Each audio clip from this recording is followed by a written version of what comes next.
motion by Honorable Abdul Haro, the Member of Parliament for Mandera South, number 27 of 2023, on the development of a satellite-based climate change and monitoring policy, which the House resolved through the Ministry of Environment, Climate Change and Forestry to develop a policy on IT that develops the use of satellites in the monitoring and forecasting of climatic conditions with the objective of ensuring timely and accurate data collection to enhance the country's capacity to respond to weather-related risks and vulnerabilities, including climate change. As you are aware, that the Constitution recognizes the people's respect for the environment as the country's heritage and the commitment to sustaining the environment for future generations. It's also aware that the cyclic drought in the country has caused devastating effects and serious disruptions to the economy. Climate change is a global problem, with developing countries being the most affected, as these regions are dependent on the climatic sensitive sectors such as the agriculture and forestry. Severe effects of climate change are already being experienced in form of frequent droughts, flooding, and other extreme weather occurrences.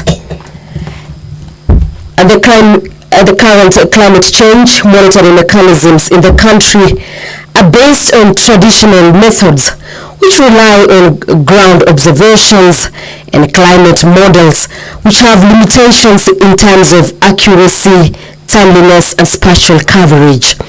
Noting that the country recently launched its first operational satellite to collect and transmit high-quality data. That is, technology can help in accurately monitoring and forecasting climatic and weather patterns. Cognizant of the fact that other jurisdictions have made use of this technology to monitor climatic changes with marked positive impacts, and while appreciating that the use of technology, especially satellite technology, would allow enhanced monitoring that have significant impact on sustainable environment management. Technology would be useful in monitoring difficult to reach, expansive and unserved areas in our country. Also, there is a motion number 28 of 2023 on the establishment of a science museum. This is brought by the Honorable John Kiari, the Member of Parliament. And Article 111(2)(b) of the Constitution provides that the government shall recognize the role of science and indigenous technologies in the development of the nation. And while Vision 2030 provides for the integration of information, communication, and technology in the country's transformative agenda, it's a concern that there is no existing science museum for consolidating indigenous scientific and technological innovations, training, and research purposes in this African region.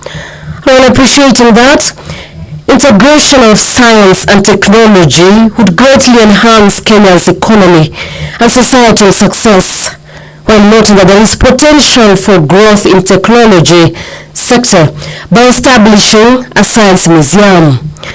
The informal science education plays a key role in the progress of science, technology, engineering, mathematics, while acknowledging that science museum operates as the nexus between the science practitioners, the policy makers, and the public at large.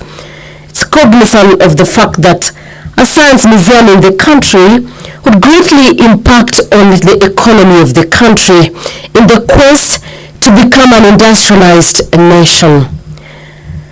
And the House resolved that the national government, through the relevant ministries, establishes an operational science museum in the country. Also, while supporting the motion on supporting and promoting local fertilizer and manufacturing industries. That is brought by the Member of Parliament Samuel Atandi, the Member of Parliament for Lego Songa. Aware that the Fertilizer and Animal Foodstuffs Act 2015 provides for the regulation of fertilizer importation in our country. And fertilizer and animal foodstuffs board regulations and fertilizer and animal foodstuffs industry includes the manufacture and the production of fertilizers. The country currently relies heavily on imported fertilizer due to inadequate local production capacity. The low cost of production leads to high cost for farmers, reducing their profits and results in unhealthy reliance on imported fertilizer. It's a concern that the scenario threatens the country's food security in case of supply productions and disruptions and discourages local production. It recognizes that local fertilizer production could lead to improved fertilizer quality, increased crop yields in the country, and reduction in the environmental harm caused by the use of substandard fertilizer. And the quorum has been achieved in accordance to Standing Order 34, and I now hand over you to the plenary. Listen in to today's proceedings.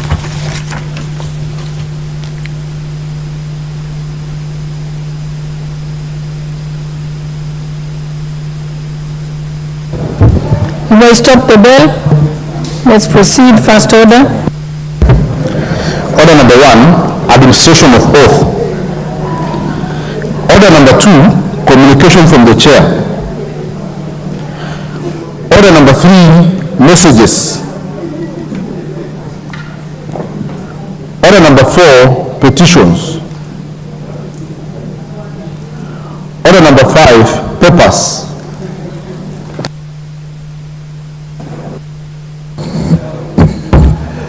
Thank you very much, Honorable Speaker. Honorable Speaker, I beg to lay the following papers on the table of the House today, Wednesday, February 28, 2024, in this morning's sitting. 1. A report on project proposal approvals, disbursements, status, and restrictions imposed on constituency account for the second quarter of 2023-2024 financial year, 1st October 2023 to 31st December 2023 from the NGCDF Board.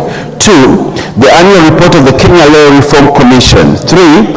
Report of the first quarter of the National Government Budget Implementation Review for the financial year 2023-2024 from the Office of the Controller of Budget. 4. Reports of the Auditor General and financial statements for the year ended 30th June 2023 and the certificates therein in respect of the following. A. Kenya Medical Practitioners and Dentists Council. B. Clinical Officers Council of Kenya. C. National Syndemic Disease Control Council. D. Kenya Medical Training College. E. Kenya Plant Health Inspectorate Services. F. Kenya Plant Health Inspectorate Services Mortgage Scheme. G. Pest Control Products Board. H. Mechanical and Transport Fund, State Department for Roads. I. Land Settlement Fund. And J. The National Government Affirmative Action Fund, NGAF. I thank you, Honorable Speaker, and I beg to lay. Order number 6, notices of motion. The Honorable Dorothy Kiara, you have a notice of motion. Honorable Speaker, I beg to give notice of the following motion. That aware that Article 21(3) of the Constitution provides that all state organs have the duty to address the needs of vulnerable groups within the society. Further aware that the Persons with Severe Disabilities Cash Transfer Program is one of the 4 cash transfer programs implemented by the government as part of the overall social protection intervention. Noting that caregivers are undertaking the immense responsibility of providing daily care and assistance to persons with severe disabilities are oftentimes the immediate family members of the PWSD. Concerned that this causes a disproportionate burden to these families, as persons who would otherwise be engaged in gainful employment or other activities to provide for the families are limited by these immense responsibilities. Further, concerned that this loss of income opportunities and resources exhibits the challenges faced by these families. Cognizant that government ought to take action to recognize the invaluable contributions of caregivers and support them in caring for individuals with severe disabilities. Now, therefore, this House resolves that the government, through the Ministry of Labour and Social Protection, recognizes primary caregivers of persons with severe disabilities as a distinct category requiring social protection and support, and further develops and implements a cash transfer program for these primary caregivers. Thank you, Madam Speaker. Thank you. Can give a few people a chance to comment. Order number 7. No, saying maybe I don't have any members who are interested in commenting on this. Oh, it's a notice of motion. It's a notice of motion. Okay, fine. We proceed to the next order. Order number 7, questions and statements. Order number 8, the Public Service Commission Amendment Bill, National Assembly Bill number 6 of 2023, second reading. Question to be put.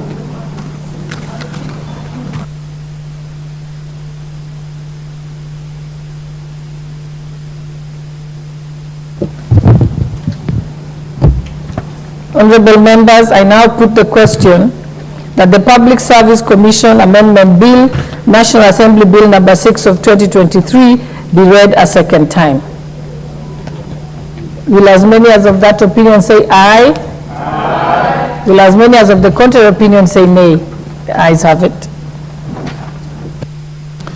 A bill for an act of parliament to amend the Public Service Act. Order number 9, the Cotton Industry Development Bill, Senate Bill number 5 of 2023, second reading.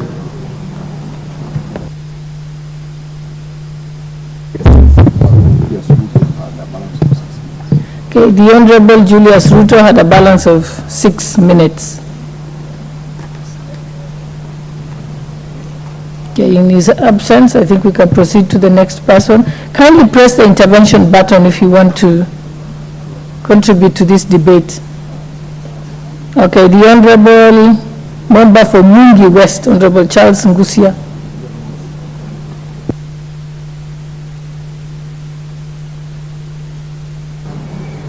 Thank you, Madam Speaker, for giving me this opportunity to contribute on this motion on cotton development. And from the onset, I would like to start by thanking the motion mover, Mheshimiwa Mary.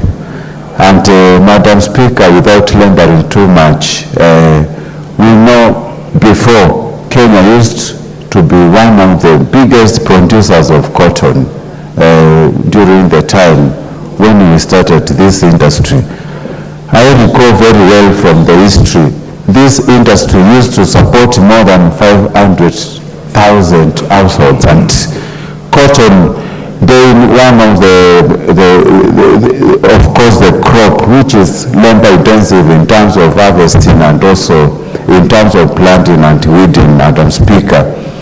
This industry, if we revive it, is going to create employment in our country, and also our youth will get fully involved in terms of producing and also other things in growing the cotton, Madam Speaker. Madam Speaker, there are issues must raised, the motion mover, the creation of cooperatives, the creation of board from the national level to county levels, Madam Speaker. This is going to create a massive employment in all sectors, Madam Speaker. Reviving this industry, which of course was skewed by the importation of the mitumba and the old cloth, Madam Speaker, will enable our industries to also give the government revenue in terms of the taxes we are going to pay locally, Madam Speaker. Other things like issues of development. When we grow an industry somewhere, we are going to experience tremendous growth in all our counties, especially the arid and semi-arid areas where the cotton thrives a lot, Madam Speaker. There are so many advantages that we can attribute on this, Madam Speaker, and that is why I am supporting this bill. I would like to encourage Mase actually to go beyond this and ensure proper implementation in all the counties, especially which are semi-arid and semi-arid, and we will see a lot of benefits. I can't mention all, but I know it will be a source of income, source of employment to our young people, and also people who can be able to farm it.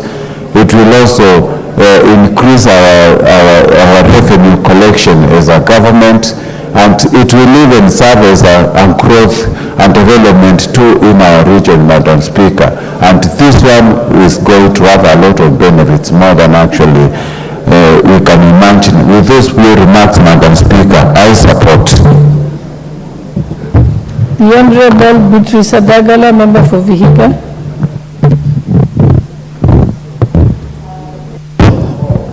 Thank you, Madam Speaker. I also want to contribute on this motion. I want to support Honorable Mase on cotton growing. I think cotton was one of the lucrative industries in this country, but it went down, and I'm sure this bill is timely so that we encourage most of the farmers in cotton growing areas. Like the western region, we have areas like Busia, Bungoma, Vihiga, and I think I will ask the Ministry of Agriculture, Madam Speaker, to arrange and ensure that most of areas that we can grow cotton, it should be revived so that we can have our factories coming back to production, like Ikomi, the Rivertex, Nildot, and many others, maybe the coastal region and other places, so that our farmers can grow cotton in large numbers, our people can have money. Madam Speaker, I am supporting this bill so much. Let it be done. Let it be done so that our people can be empowered economically, and Mase has come with it at the right time when the economy of the country is a bit down. We want it revived so that our children, most of our children, our youth, are coming from school so that they can be employed in some of these industries, and also the farmers can get money to pay fees for their children. Madam Speaker, this is a nice venture at the moment, which we need to be encouraged. At least all counties that can grow cotton, farmers should be encouraged to grow. And also a better seed should be devised so that it can mature very fast. When farmers plant, they can mature very fast so that it's bought and taken to the factory for production. And even the other products from cotton, the cotton seeds can be made for, we can get cotton cakes for our animals, our chicken feed. So I would encourage this. I'm in total support. Mase has brought it at the right time. Thank you, Madam Speaker. Thank you. The Honorable Member for Matuga, Honorable Kasim Tandaza. Shukran, Madam Speaker, kwa kunipatia hii fursa kuzungumzia juu ya jambo ambalo ni muhimu, ambalo linaweza kuinua uchumi wa Kenya, ambalo litaweza pia kuhifadhi sarafu za kigeni ambazo kwa wakati huu zinatumika kwa wingi tukileta nguo, hasa kwa hii sekta ya mitumba. Najua ni biashara kwa wengine, lakini athari yake kubwa ni kwamba tunakosesha vijana wetu ajira hapa wakati tunapeana hizo nafasi kwa wale wanaokutengeneza.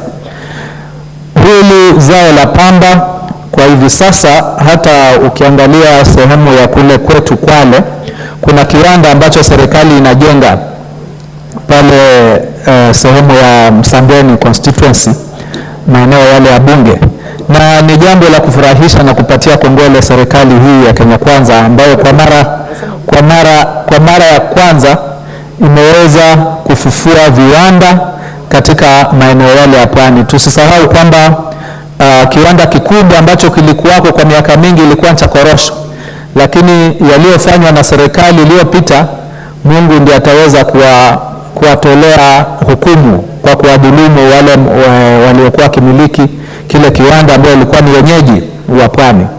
Kisha kukawa na kiwanda kidogo cha Biksa ambayo pia katika serikali hii ya Kenya Kwanza tumeweza kufufua zao hili, na shirika la AFA limechukua hilo jukumu, wamekuwa mashinani kuona kwamba ni vipi wataweza kufufua ukuzaji wa Biksa na hatimaye kuweza kutengeneza viwanda na watu kupata ajira.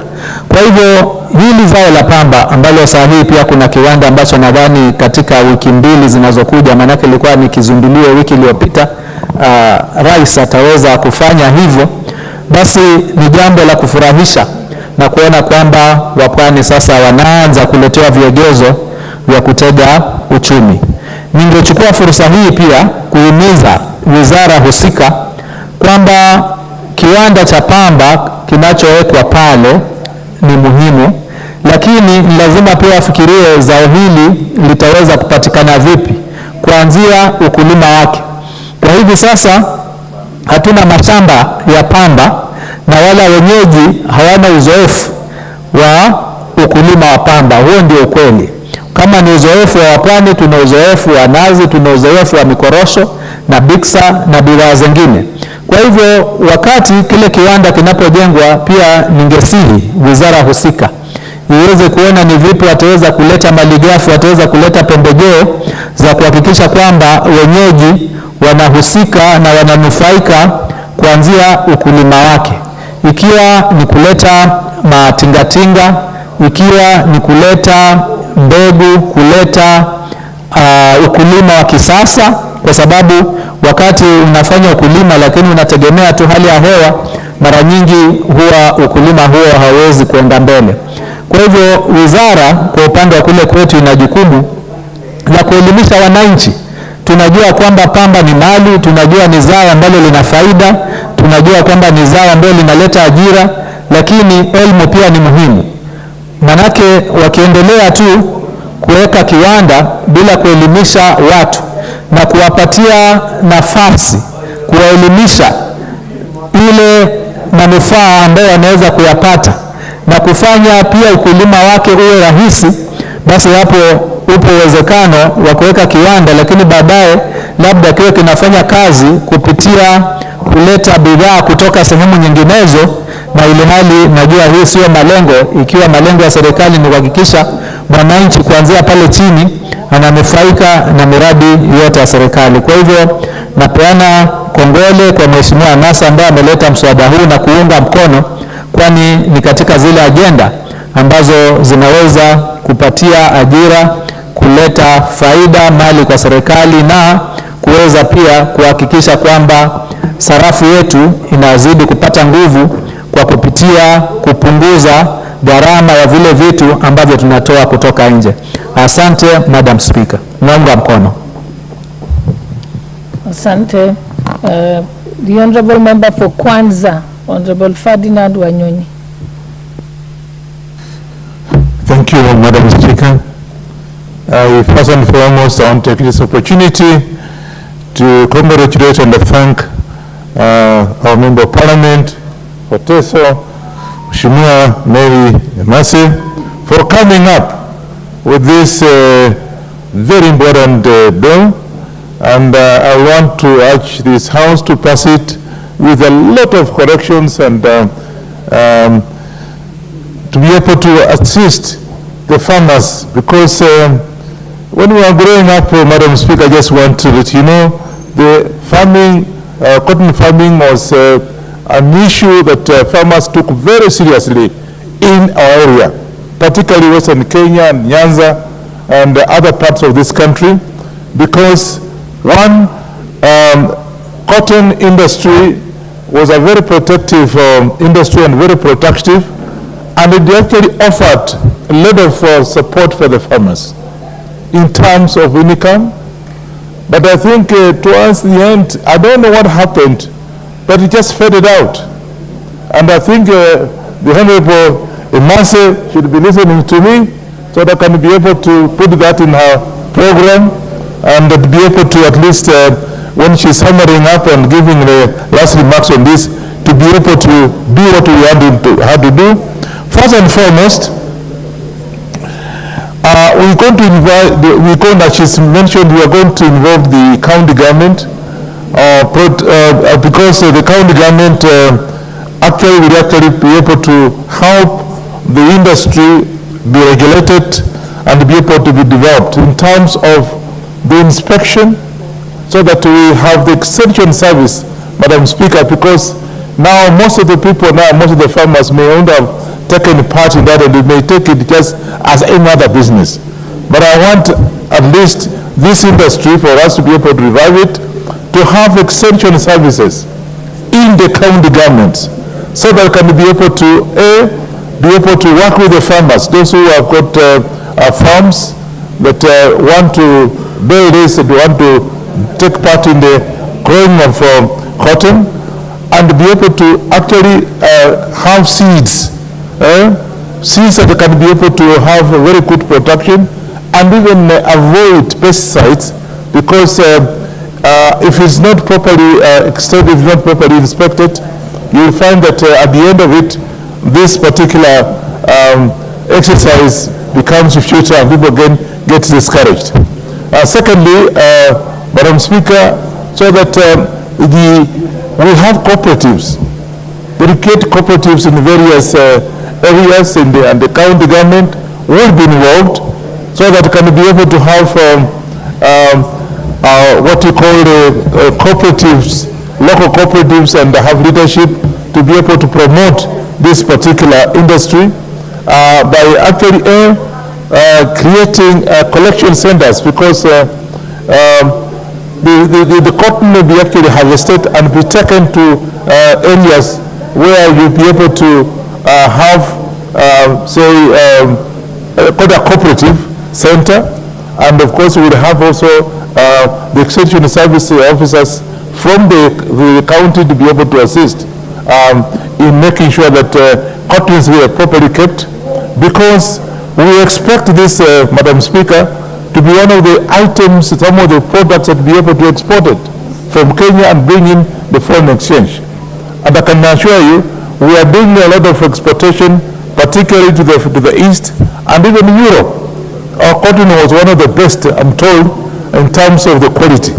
So we'll have that kind of thing done, and therefore I'm asking that we take time and let the Ministry of Agriculture, where I'm actually a member, to be able to take this very, very seriously, so that apart from, of course, growing the food products like maize and windy, what have you, millet, this particular product should be taken very seriously by our farmers, and therefore, for the same thing, the Ministry of Agriculture headquarters will then be working with the county government to be able to have this cotton industry actually be promoted. And I want to therefore also take this opportunity, and I hope there will be time, the Ministry of Industry to be able to use these particular facilities to revive some of the industries that were there at that time, like Kikomba, I think they used to be Kikomba, whatever they call it, yes, river takes in our road. These were actually offering employment to the locals, and the exportation of our semi-finished products elsewhere to the east and the Europe. Today they are not there. You go to river takes in our road, it is not there. Why? Because there is no raw materials. And therefore I think we have missed a point, and therefore I want the Ministry of Agriculture and the Ministry of Industry, in collaboration with the county government, to work hand in hand to be able to promote this particular industry. And therefore, without taking so much of our time, I want to once again thank Mheshimiwa Mary Masi for having come up with this, and I'll work with you to be able to make sure that this actually is promoted both in Nyanza, Western, and Coast. That's where we'll be able to have some of this. Of course, Rift Valley is one of them. Of course, it's just reminding me. I come from Rift Valley, and I'm sure we'll give that promotion as well. Thank you very much, and I support. If I call the next member, that allow me to welcome the following schools: Katheri Girls High School, Elementary Central Constituency, Meru County. And All Saints Kigaru Day Secondary Schools from Manyata Constituency, Embu County. Both are seated in the public gallery. And on behalf of all the members of Parliament and myself and the substantive speaker, we welcome you to Parliament. Thank you. The Honorable Justice Kemei, member for Songawet, Soin. Sigowet, yes. Thank you, Madam Speaker. It's not a very difficult name. It's Sigawet Soin. Madam Speaker, it's a combination of two divisions, Sigawet Division and Soin Division. That's why it's called Sigawet Soin. Thank you, Madam Speaker, for giving me the opportunity to contribute to this very important motion. And at the very onset, let me congratulate Honorable Amase for bringing the motion to Parliament. Madam Speaker, as I do this, let's look back at the contribution of cotton in the economy of this country. There was a time it was doing extremely well, but when we mismanaged agriculture, when we mismanaged the cooperative movement, the demise of this crop joined the rest of the crops in the country, including pyrethrum, which have seen declined production. Madam Speaker, cotton is a crop that is able to grow in almost all parts of this country. The semi-arid areas, the ASAL areas, including Sigawet's own constituency, Madam Speaker, are places where we can be able to grow cotton. When I speak the lower parts of Kaplelartet Ward, the lower parts of Soliat Ward, the lower parts of Soin Ward, all those three wards, Madam Speaker, are able to grow cotton. And it is one crop which can do well along with other crops like sugarcane, which we grow in our area. Madam Speaker, as I also support this motion, I want us to look at the budget that we give agriculture. It is very, very dismal, and it cannot enable us realize the full potential of agriculture in this country. The budget that we do for agriculture, the national government, is about 3% of the country's overall budget. When we look at the county governments, the budgetary allocations for agriculture is very, very low, and we must encourage both the national government and the county governments, Madam Speaker, to put more money in agriculture. The moment you put money in agriculture, it contributes 3 times the amount of money that you've invested. Secondly, Madam Speaker, this is one area in which I wholeheartedly accept the contribution of biotechnology. We need to make sure that BT cotton seeds are available in as many parts of the country as possible. Madam Speaker, biotechnology is a technology which we cannot avoid in the world of today. Let's adopt biotechnology, particularly in the growth of cotton, and I am sure we'll be able to grow more cotton that's able to fulfill the market requirements at the global level. The market for cotton is so huge in the United States of America and other parts of the world. So if we do grow cotton, Madam Speaker, we'll be able to meet the demands in those countries. Madam Speaker, where I come from, I border Nyakach constituency. And there's a center that is called Stopamba.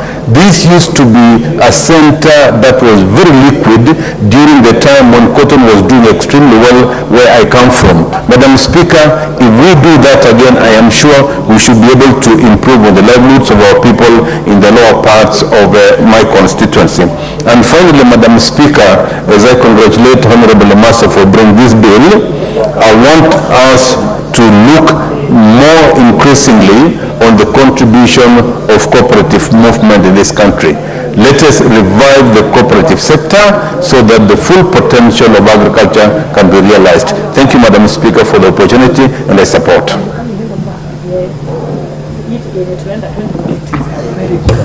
The Honourable Member for Kachiliba, Honourable Titus Lote.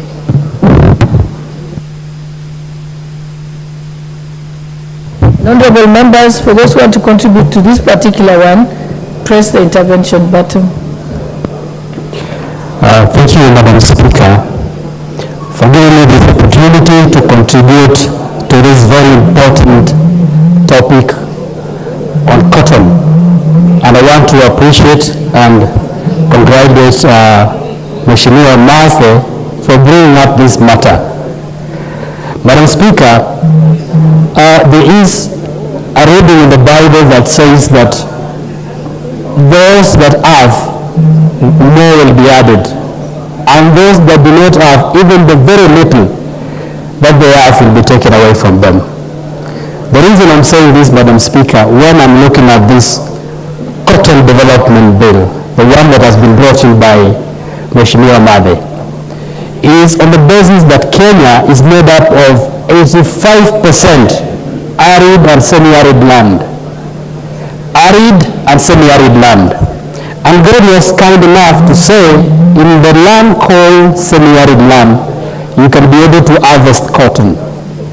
And we cannot be able to engage on the importance and the potential of cotton in this country.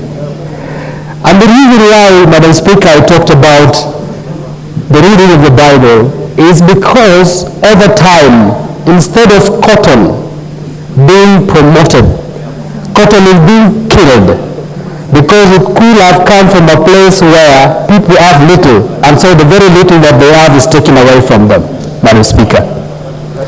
We've got land that will be given by God. We can be able to transition and transform this land. Madam Speaker, one of the reasons why I'm speaking now, is I'm looking at the potential of areas that are semi-arid. Areas like Kachiliba, where I come from.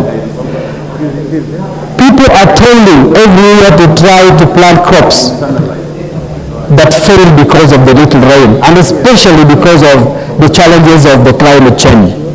People are going through losses every single year, and yet if cotton was promoted, cotton being a perennial crop, we will not suffer losses every year trying to get food into our tables. Because, Madam Speaker, we will actually then have cotton growing year in, year out and giving us income. Madam Speaker, I looked at the potential of cotton in this country. We used to export 70,000 bales of cotton, but by 2019, 2020, we could only export 5,000 bales of cotton. Is it on the reading of the Bible that those that have little will be taken from them? Madam Speaker, I'm asking that let this country go back to its setting. Let this country think about the semi-arid land. We need to have the industries that used to promote cotton in this country. We need to introduce the BT cotton. I've actually looked through the records, and that, Madam Speaker, in 1 acre with a BT seed, we can be able to produce 1,000 to 2,000 tons of cotton. Madam Speaker, if I look at it, 2 kilograms of cotton, 1,000 to 2,000 kilograms of cotton, and 1 kilogram of cotton goes at 1,000 shillings, Madam Speaker. If we do this, we realize that within 1 acre, we can be able to produce 2 million shillings in this country. In the semi-arid lands where people are struggling to run away from, because that is not where food is coming from. Madam Speaker, if you put a lot of emphasis in this, and I want to appreciate Madam Mother for doing this, that people need to go back to the lands that were given by God, the semi-arid lands, and produce cotton, because that is what can turn the economy of this country well.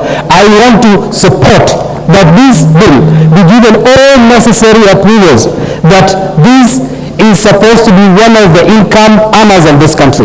The last point, Madam Speaker, is when I look at the collapse of the management of cotton, immediately we created this animal called alpha. Alpha means agriculture and food. People want to look for food. People want to look for coffee. People want to look for tea. People forgot that cotton that comes from the semi-arid land is also an income earner in this country. Madam Speaker, I want to propose and to put a lot of emphasis that cotton needs to be given an authority by itself. That cotton is supposed to have an authority that looks at it in terms of development, marketing, in terms of quality assurance, so that farmers living in the semi-arid lands don't come and squeeze in the 15% of this country. Let people go back to their areas and produce to this country. Madam Speaker, with that I support and I say cotton in this country is a potential earner and it needs to be produced. It needs to be given every necessary input. The people of Kachaliba are waiting. I told them that we are going to do cotton. I wasn't a mad person because I knew it has the potential. Thank you, Madam Speaker. The Honorable Member for Marsabit County, Honorable Naomi Wako. Thank you, Honorable Speaker, for allowing me to add my voice to this very important motion, as I also congratulate Mheshimiwa for coming up with this very important motion that is touching on the lives of many people. Madam Speaker, many people have referred to all days when cotton farming was the pride for many Kenyans. Cotton encouraged many people, many farmers, and cotton farming or industry elevated the lives of many people, reduced poverty, educated many people, and gave hope to many people. One thing that really encourages all of us is that cotton farming is something that can be done in even dry areas.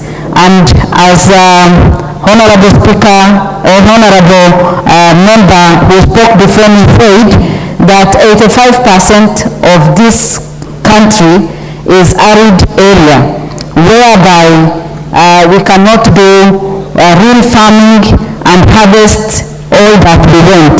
But with cotton farming can be done even in Marsabit, where I come from, and even beyond that circle area, and still be a productive industry, because it doesn't need a lot of attention, it doesn't need a lot of investment, and we have a lot of idle land that needs to be put in this. If at all we are serious, Madam Speaker, as a government we need to strategize on how we can utilize all the idle land in this country, all the community land in this country, and transform it to cotton industry, so that we create employment for our young people, we give hope to our people, and especially now whereby our economy is not doing well, a cotton industry can really one of the areas that we can revive our economy as a country. Again, this industry can be one of the industries that can really motivate our people, because our people can easily identify themselves with this. And if the government can come up with incentives to the farmers, so that we give them all the seeds, we give them all the support they need, and we have the industry and the manufacturing system in every county, then this can really help us.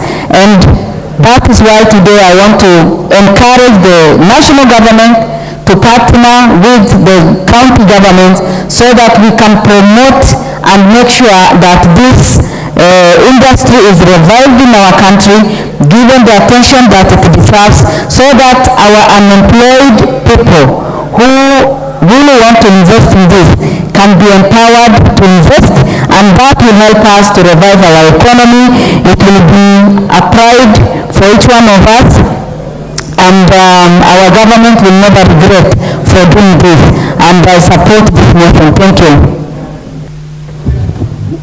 The Honorable Member for North Imenti, Honorable Rahim Dawood.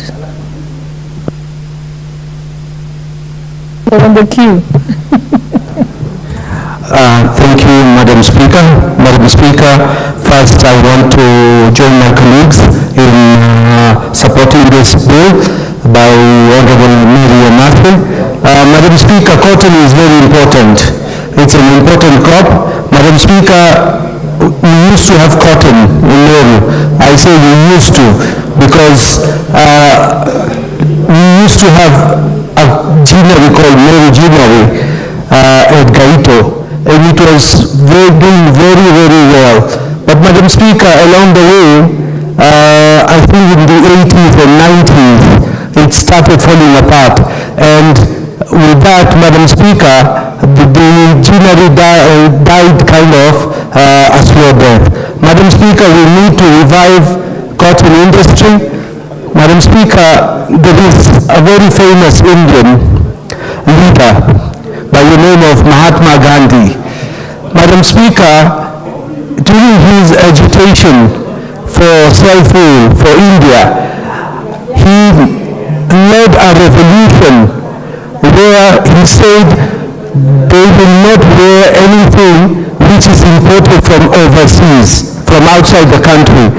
And they did a march where they went and burnt all the clothes they were wearing and put on those shuka kind of clothes so that they can revive the cotton industry of India. Madam Speaker, I am not suggesting that we do the same here, but we need to do something to revive the cotton industry of Kenya, because otherwise we are headed very badly. Madam Speaker, as we are talking now, we need strategic interventions to build the cotton industry.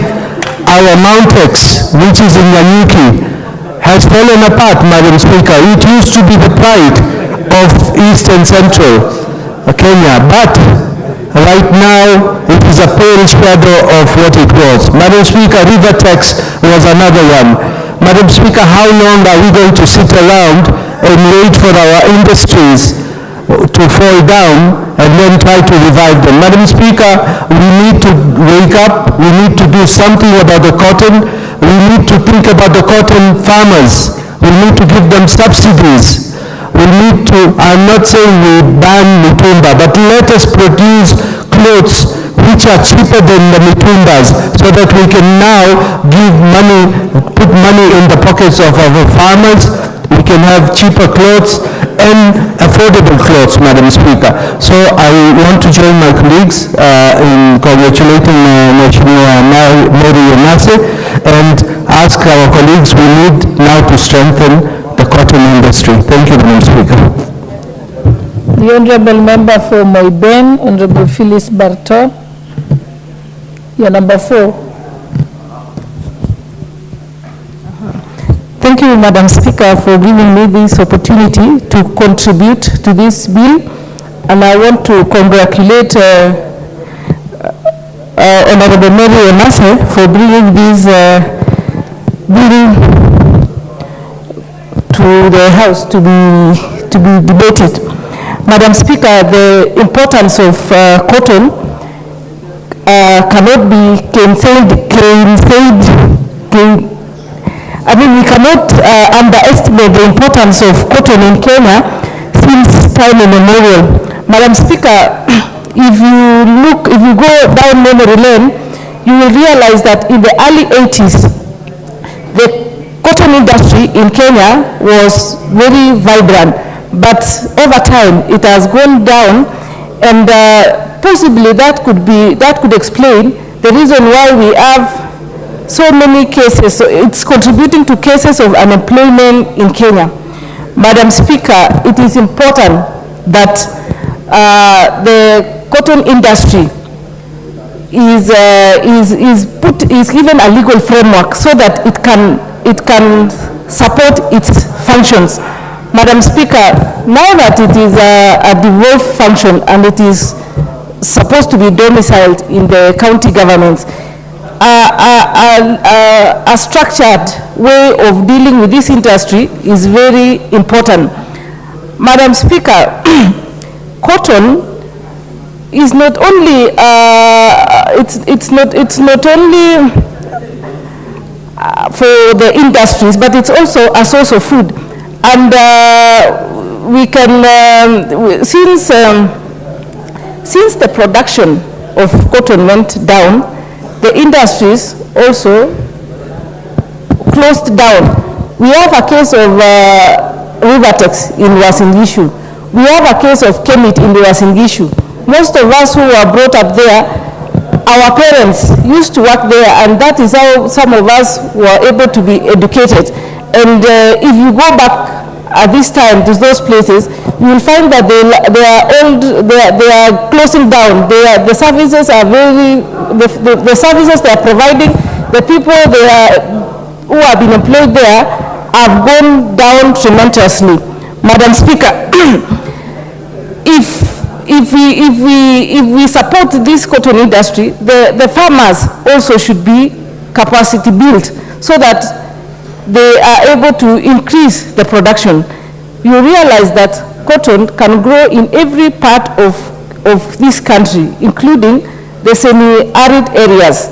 So if we establish structures in the county government, just the way they support other crops, in the counties, to build the capacity of farmers so that they are on the know-how of how to increase the production of this cotton. Madam Speaker, it will go all the way in shaping the country. At the moment, we are struggling with the dollar, which fluctuates every time. So we need to increase our foreign exports, and one of them would be the product of the cotton, so that we are at par, so that we can also compete in the market industry with other countries who do cotton. Madam Speaker, in the spirit of the KWANZA government, one of the items in the agenda was increasing employment for the youth. If, Madam Speaker, we develop a framework of building capacity for the cotton industry, and we revive the industries which have closed down or which are in different parts of the country, Madam Speaker, I believe we are able to employ so many young people who are idling. So, I mean, there will be so many activities going on in our farms in the entire country, and I'm sure one of the gains will be putting in use the labor or the energy which the young people are having while they are waiting or they are looking for other pastures. Madam Speaker, for instance, at the moment, the country is grappling with a lot of illicit brews and young people getting lost in the drinking business. They are, or even they are getting lost in the drug menace. Madam Speaker, this is one of the industry, the cotton industries, if they are revived, will pick up most of these young people so that their time is occupied, and as a result, such cases will be eradicated. Madam Speaker, we also talk about women empowerment. Women and agriculture go hand in hand. Most of the bulk of the people who will participate in this business, in these industries, Madam Speaker, will be women. So if a woman is empowered, a nation is empowered. When you want to grow a nation, you grow its capacity for women. And I believe, because most of women in the rural areas are the people who tend the farms, most of them will be absorbed in this industry. Madam Speaker, if we establish a legal framework for the cotton industry, we must look at a situation where we will have a board to manage the affairs so that it is streamlined, so that even the identification and the verification of the farmers who are growing cotton in the entire country are enumerated. In this case, they will be given training, or they will be advised on how to tend this crop, and they are supported all the way until they produce quality crops. Madam Speaker, we realize that many people are not knowledgeable. Many Kenyans don't know the importance of this crop, of cotton. It is high time we start educating, just like what we are doing for coffee, what we are doing for tea, what we are doing for pyrethrum. We should educate our farmers alongside on the importance of cotton so that we can increase the production.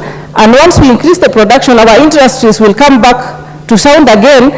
And Madam Speaker, the issue of us putting a lot of money on our business people, putting a lot of their resources to import second-hand clothes from outside the country, the mtumba, to compete with our industries will go down. So, Madam Speaker, I want to support this bill, and I hope that it is given the necessary support so that it goes all the way until it is published. Thank you, Madam Speaker. Thank you. The Honorable Samuel Atandi, member for Alego Usonga. Thank you, Madam Speaker, for giving me the opportunity to make my contribution on this bill. Madam Speaker, let me first thank the Honorable Mary Mase for coming up with this bill. Madam Speaker, as most of my colleagues have pointed out, cotton sector for many years was very instrumental in our foreign currency, foreign exchange earnings. And also cotton is one of the crops, cash crops, that is grown across the country, from northeastern to Nyanza to central to Rift Valley to coast. All these regions grow cotton. And Madam Speaker, when I was growing up, cotton was the biggest cash crop in our household. And my father, the late, was one of the biggest cotton farmers in our region. In fact, when my father started growing cotton, loan facilities were available from AFC. And we used those facilities to invest in cotton farming.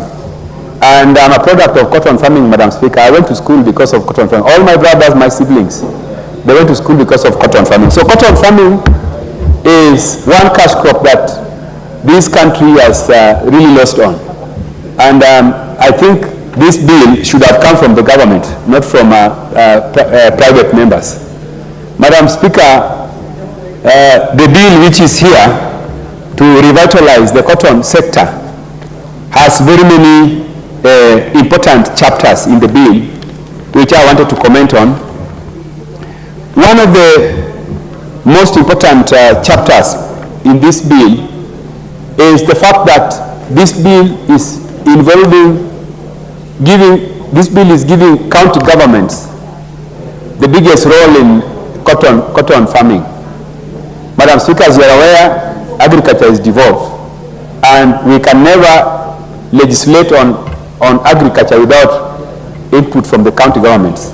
And so the role of the county government in this bill is prominent, and I want to add county governments. Most of our county governments are moribund, are ineffective.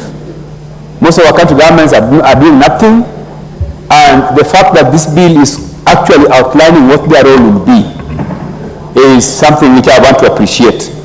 Like, for example, the bill is giving the county governments, showing them what to do, forming groups up to the ward level, and also registering farmers and the SACCOs.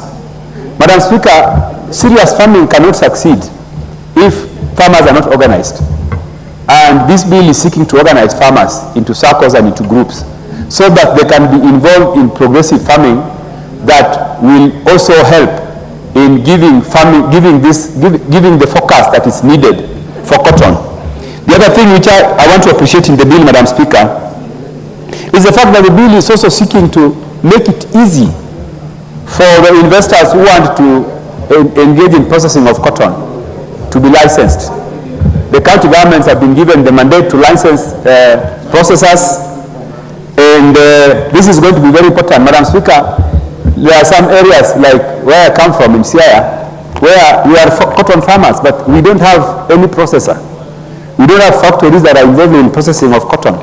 And this makes it very difficult for our farmers. They have to transport all their cotton all the way to Thika, where the factories are situated.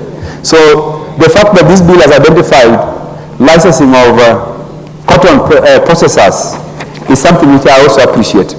Of course, the formation of the board that will strictly be involved in supervising cotton business is also very important here, Madam Speaker. Right now, cotton matters are being handled by a processor known as AFA. AFA does not have network on the grassroots, and they are based here in Nairobi. And they are not really putting more effort on cash for farming. They are actually more concerned about other food crops. So we are as a country, we are losing on this very important crop, which is very, very important. Madam Speaker, if you go to countries like India, one of the countries that developed the textiles industry is because their cotton sector is very advanced.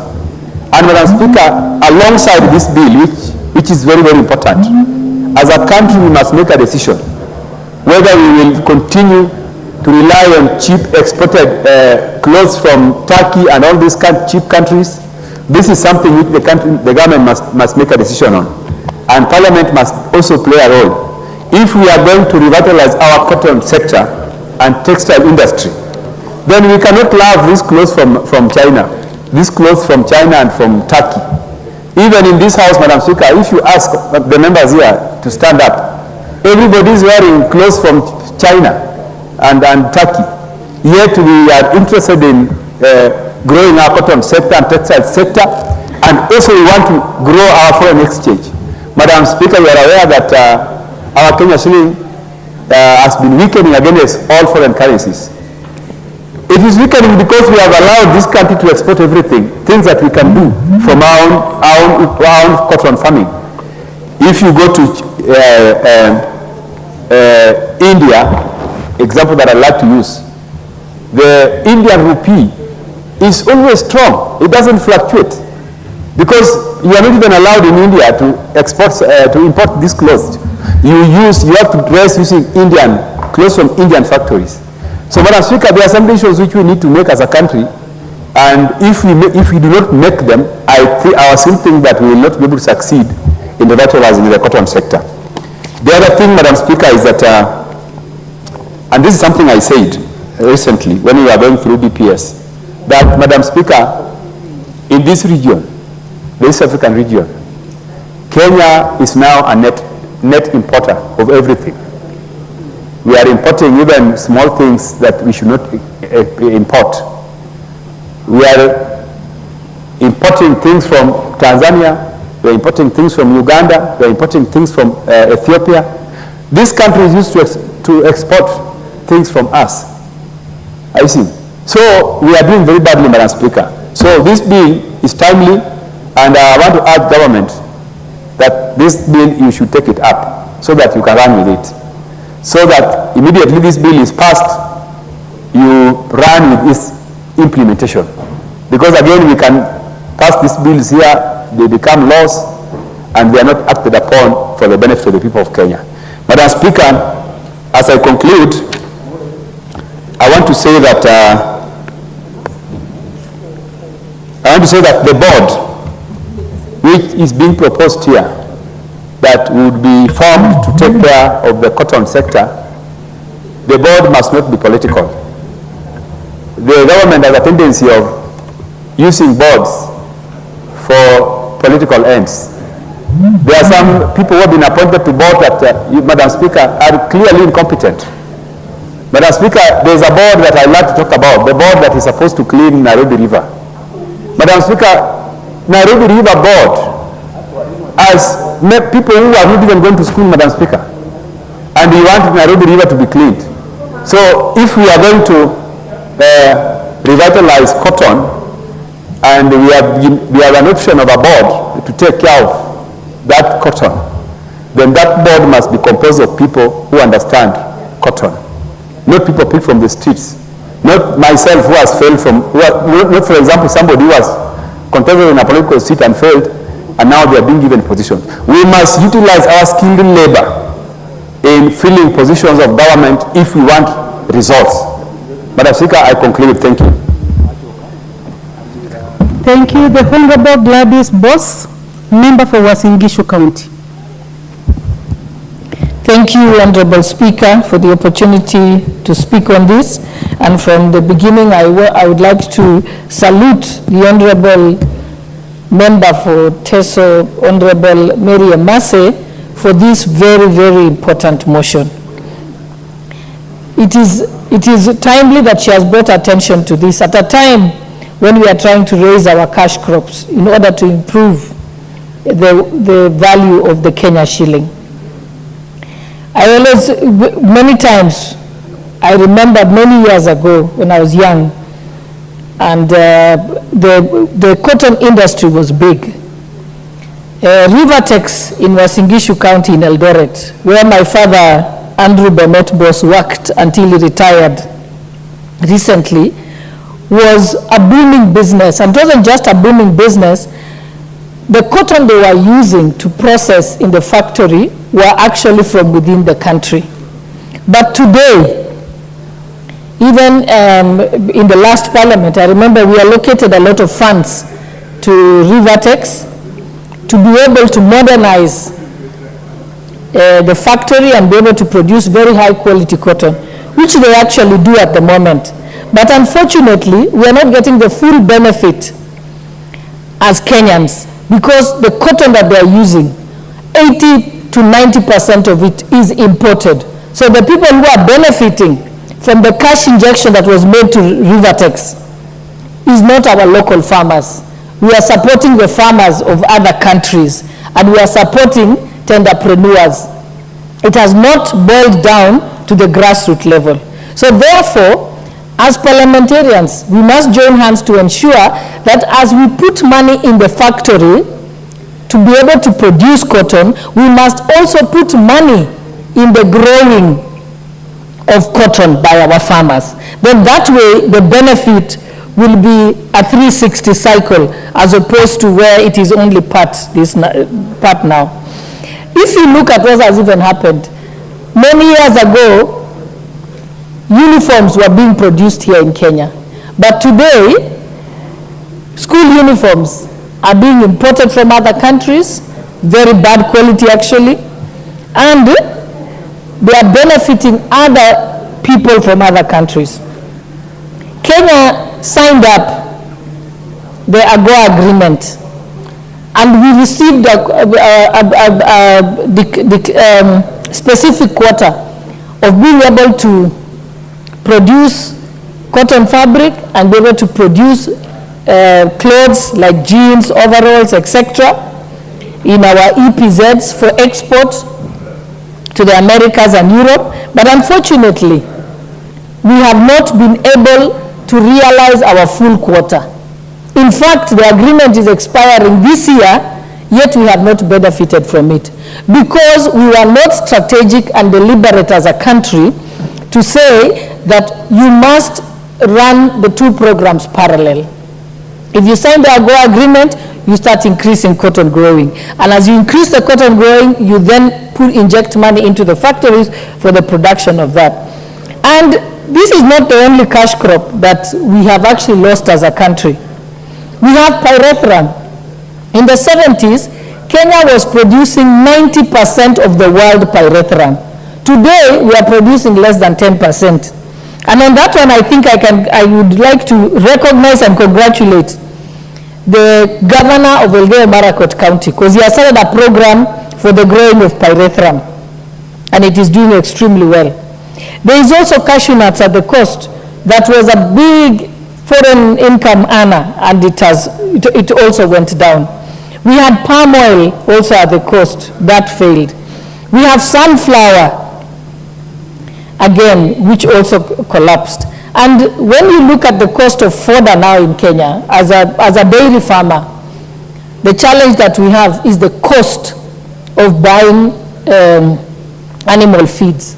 And today we are importing animal feeds from Uganda.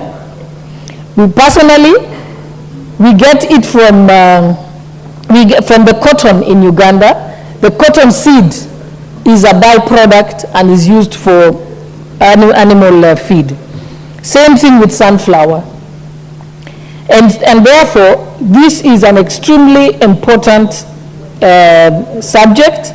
It will improve not only our foreign currency, but also reduce on some of the imports that we get into the country. So with that, I would like to congratulate Honorable Mary Emase, and I hope that the committee that will be tasked with it will give it the seriousness that it deserves. Thank you, Honorable Speaker. Thank you very much. The Honorable Makalap, member for Baringo North. Thank you so much, Madam Speaker. I rise to support this cotton industry development bill and wants to declare from the onset that I come from a cotton growing area. My first clothes were bought using cotton money. That was done in 1980s. Madam Speaker, what has this bill tried to raise? One, Madam Speaker, is actually mobilizing farmers throughout the Republic of Kenya to grow cotton in those areas that have high potential of cotton growing in semi-arid lands. Two, it also secures or develops the market industry. Three, research for cotton competitiveness in the world. And lastly, be able to put money in the pockets of farmers in Kenya. Let us start from where did we get it wrong as a country? Because in 80s to early 90s, actually 70s and 80s, cotton was actually booming business. In fact, the shopping centers that are in my village today were actually built during when farmers were actually growing cotton. And Kerio Valley, for that matter, is actually one of the most reliable areas to grow cotton because we don't require fertilizer. Fertilizers in Kerio Valley is not required because the soils are fertile, good for cotton. But we have a chinery that does not have the capacity because the product is not there. There's a lower chinery in the Kerio Valley. Madam Speaker, so one, what really happened? That is the question that we ask ourselves. What happened is we actually entered into business. This country allowed importation of used clothes in the name of mitumba from the West. That is what killed our industry. That is what killed the Rivertex. That is what killed the Raymond. That is what killed those companies that were actually growing the industry here in Kenya. Madam Speaker, when I grew up, we say the highest cotton growing area is actually in Nyanza. But there are potential areas in parts of the country. I've just given you an example of actually Kerio Valley. And if you do cotton farming seriously, mobilize farmers in the Kerio Valley, it will also reduce insecurity because you will have changed the economic matrix of the people around that area from actually running around with cows and engage other farmers to do cotton. Madam Speaker, so what we require, Madam Speaker, we require what is called open pollinated cotton. We require what is called BT cotton that has high production per acre. If we engage our farmers and develop this cotton production and engage farmers to do the BT cotton and the open pollinated cotton, Madam Speaker, that will actually bring in production for enough cotton for Rivertex and other industries. Madam Speaker, the price of cotton at the moment, recently, this government of ours raised the price of raw cotton from the farm actually 52 shillings in 2023 to now 72 shillings per kilo, raw cotton from the farm. And it aims to increase the cotton, the average in cotton from 40,000 in previous year. In this 2024, we target about 103. Actually, this is an economic pillar. So, Madam Speaker, what does that mean? In the next 3-4 years, we want to engage about 400,000 acres on cotton. And I'm very sure that is what's going to change Kenya and even encourage other investors from other countries to put money in our country. Madam Speaker, look, Rivertex, the Deputy Speaker here from Wasingishu. Rivertex, the government injected 5 billion for the production and for that particular industry called Rivertex. Madam Speaker, what happened? They don't have enough raw material until they now use our own revenue, our own Kenyan money that we, taxpayers' money that we injected to Rivertex to go and get cotton in India and get cotton in China. What does that mean? It means those farmers in those countries are getting revenue from our own people who have sweated in this country. And yet we have the capacity. So what we need to do, subsidize, change the matrix, change the seeds that were used, what I call the PT cotton and the open pollinated. What we need again? Do proper marketing and research. Number 5, actually establish what is called the Cotton Development Board, which will actually oversee and organize farmers in Kenya so that they will be able to grow cotton, especially in those areas that does not require a lot of rainfall and that does not require fertilizer. And I'm very sure we shall actually be able to have enough cotton for our ginaries. Thirdly, Madam Speaker, we don't only look at the cotton from the production point of view from the farm. Look at the value addition. During drought spell, when many farmers lost livestock, what were we buying? We were buying what is called cotton cake. Cotton cake is the most expensive. Its prices ranges between 3,000 to around 8,000 shillings. So the cotton cake is actually very good for livestock. And if you are doing the business of fattening, that is what will enable your livestock grow fast.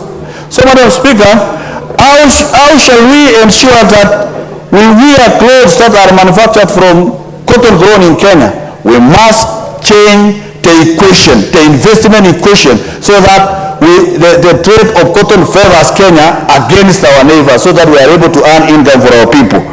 So the value addition, look at even the cotton velvets. It's about 450 shillings per 500 grams. What does that mean? If we invest in this particular area as a country, then we shall have more youth and many people, women, into business, and they will have income to pay school fees for their children, to actually grow their economies and improve their living standards. So, Madam Speaker, I laud the Honorable Massa that all of us, those who are coming from cotton growing areas and dry areas, let us support this particular bill so that we are like our brothers who are doing coffee and tea. Madam Speaker, this will make Kenya equitable. We have group of Kenyans that will be doing cotton, others will be doing tea, others will be doing coffee, and others in Mombasa will be doing the cashew nuts. And we shall grow the economy of our country using our own production of resources like cotton. Madam Speaker, I support and ask that we construct this bill so that we mobilize farmers throughout the Republic of Kenya to grow cotton, and we change the economy of our country into the right trajectory, Madam Speaker, using our own resources. I support.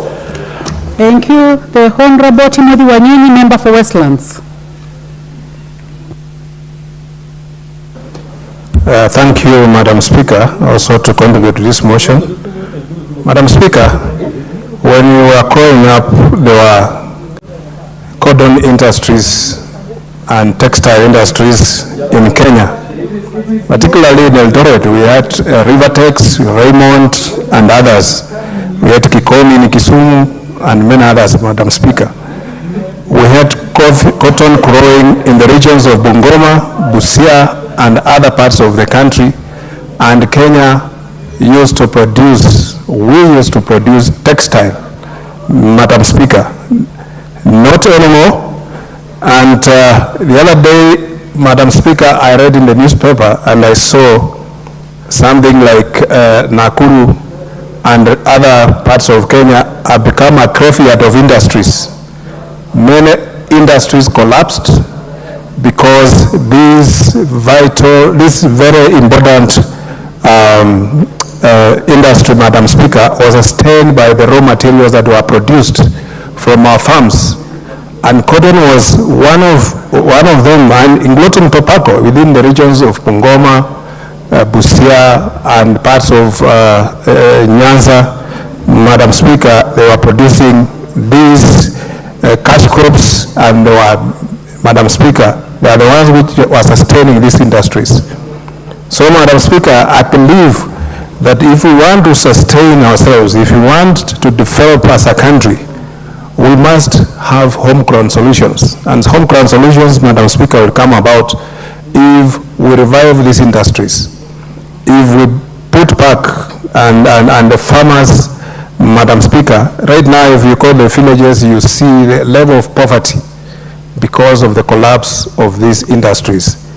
Madam Speaker, the government and especially the county government, I think they should do something that they can revive these, Madam Speaker, these industries and make sure that the sustainability is coming from our farms. And this was something that was giving a lot of hope to our people, and also something that was all boosting our economy. Right now we are struggling as a country. Our economy is solely dependent on imports and many things, Madam Speaker. We are importing almost anything and everything from our neighbors and especially from China, from Asia, and parts of China, India, and all that, Madam Speaker. Yet we used to export. You see, even sometimes you used to go and see the blankets you see produced in Nakuru, produced in Eldoret, in Kisumu, and used to be thicker textile mills was there, Madam Speaker, and all this was sustained by our local farmers. Madam Speaker, very little was imported to these industries. So for us to sustain and develop as a country, we must revive these very important, Madam Speaker, industry, and encourage our farmers also to grow this cash crop. And the government must deliberately just now invest in agriculture, because that is the sector that is sustaining our economy. And if we just look, Madam Speaker, including now, we find that even the maize, pyrethrum, and other cash crops that were there, Madam Speaker, coffee, are no longer, Madam Speaker, they are now competing from the other regions that Kenya is no longer one of the leading exporter of these products. So we need to see how we can revive, invest more in our industries. Sugar is struggling. We find our tea industries. We find many other crops, Madam Speaker. So we should look and be very worried when we see headlines like what I saw in a Sunday newspaper about becoming the graveyard of industries.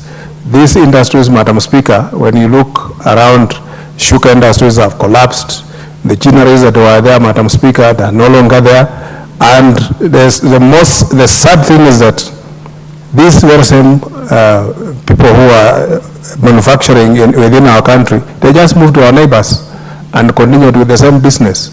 So I believe something went wrong somewhere, but we have, Madam Speaker, the capacity to revive it. Kenya has been rated as one of the biggest economy within the Eastern African region and within Africa. But if we continue on this trend, then we'll no longer be a factor in this Richard, Madam Speaker, because the factors that sustain our economy are collapsing.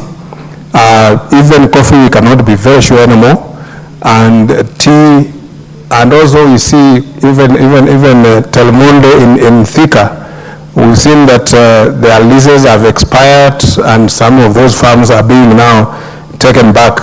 So if that happens, we'll know that some of those industries might just go down. So Madam Speaker, thank you, and I want to also congratulate my sister Mary Mase for bringing this motion, because it's a very, very important motion, and I hope that we will pass it, and then the government will take serious steps to revive these industries. Thank you, Madam Speaker. Thank you very much, Member for Westlands. Honorable members, I would like to welcome students seated in the public gallery this morning from the following schools: St. James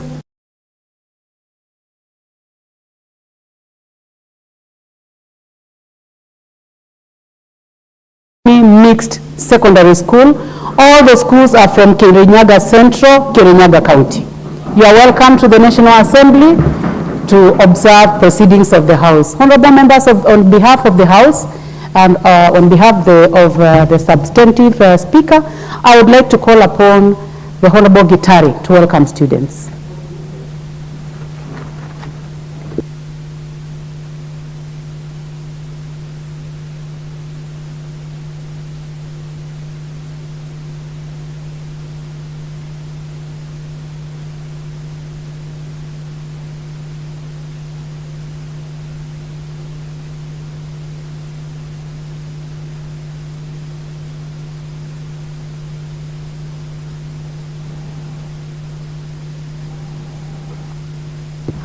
Kindly trace the Honorable Gitari seated on the right side at the back. Please give him the mic.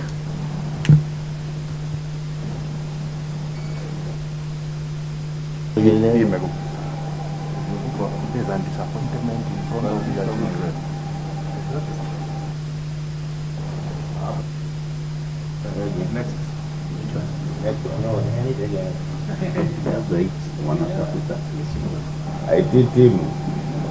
Hayuko. Thank you, Madam Speaker. Thank you.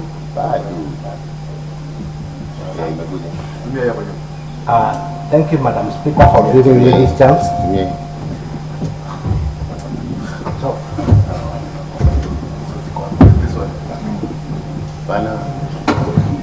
Please try to get hold of a different mic. That one seems to have a problem.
ought to be. Kenya has been known to be an innovator. Kenya has been known to go ahead of other countries in terms of development of new technology. And this launch of a satellite-based climate change monitoring policy speaks to that direction that Kenya ought to be taking. Madam Speaker, it is important to note that the honorable member is only talking about satellite-based climate change monitoring. But in this day and age, I think we can modify this motion to an extent that we also rope in new technology, nascent technology, emerging technology. The clamor right now, Madam Speaker, is towards the race for artificial intelligence. And it combines perfectly with the technology that the honorable member is proposing. Madam Speaker, if we could have a policy that stipulates the merging of satellite technology and artificial intelligence in climate change monitoring, we shall have some benefits accruing, Madam Speaker. One, and most importantly, accurate data collection. Madam Speaker, any scientists, including the Honorable Lilian Gogo, will tell you that science is driven by data. And more so in this day and age of artificial intelligence. The language that systems that are learning how to simulate human intelligence will be speaking is the language of data. And here we are in Africa, Madam Speaker, where AI systems are looking for data and data sets in Africa, and our data is still speaking oral language, oral tradition. So, Madam Speaker, we stand a risk of slipping through the revolution as the world is moving towards artificial intelligence. So we need accurate data, Madam Speaker, that would inform how we plan for climate change. But most importantly, even for checking weather. Madam Speaker, we had a false announcement by the Meteorological Department talking about El Nino, an El Nino that was never to be. But with data, Madam Speaker, we are able to not go into such embarrassments. Madam Speaker, there is a case to be made for adaptation planning. Climate change is happening. How are we adapting? Madam Speaker, if we are not onboarding technology like the satellite-based climate monitoring and AI, we shall be victims to this climate change, because it is a great scientist in the name of Louis Leakey who told us that the species that survive are not the strongest or the fastest. It is the species that adapts best. Sorry, it wasn't Louis Leakey. That must have been Charles Darwin speaking about adaptation. Madam Speaker, there is also early warning systems. This is a benefit that would accrue from adopting the development of a satellite-based climate change monitoring policy. Madam Speaker, the changes that are happening are also putting communities to become extremely vulnerable. They are being exposed to risks in this climate change. But with such technology, Madam Speaker, we are able to very quickly have some early warning signs system. Madam Speaker, we are a country that prides itself as being one of the greenest countries in the world. But Madam Speaker, we are losing our forest cover. And when we are trying to replant trees, Madam Speaker, we are being informed by science that we could be running the risks of overplanting in the wrong places, Madam Speaker. There is biodiversity of ecosystems. For example, Madam Speaker, in our drive towards tree planting, if we want to try plant the 15 billion trees that we're talking about, we ought to be extremely careful where we are planting these trees. There are places that God made to become savannas, grasslands. If we go and plant trees in such places, we shall be killing entire biodiversities, entire habitats. So, Madam Speaker, there is a case to be made on about how we manage our resources using technology. The water in this country, the forest, the wildlife, the habitats, the marine biodiversity, and all this would best be informed by application of science, technology, and even emerging fields like artificial intelligence. Finally, Madam Speaker, in policy formulation, what information are we using when we are formulating policy in this country? Satellite-based climate change monitoring that is powered by artificial intelligence will help in informing policy, so that we are not borrowing policy from advanced countries in places that are totally different from our country to benefit from useful technology. Madam Speaker, it would be good to apply what we would call appropriate technology even in climate change monitoring. Madam Speaker, I think there is also a place for international collaboration. If Kenya goes in the way of a satellite-based climate change monitoring, we are able to partner very well with other jurisdictions, other countries, other developers who are going ahead of us or at par with us. Madam Speaker, the honorable member made the point about Taifa being launched. That was a collaborative effort. This is a collaborative effort that can be taken way further, Madam Speaker. But Madam Speaker, I would never finish without going back to where we started. That we are in a new world. It is the fourth industrial revolution. What data is Africa presenting as systems start learning how to simulate human intelligence? Do we have the data to present out there, or are we going to end up being digital plantations, condemned to the plight that we had in the first industrial revolution, the second industrial revolution, the third industrial revolution, and here we are now in the fourth industrial revolution?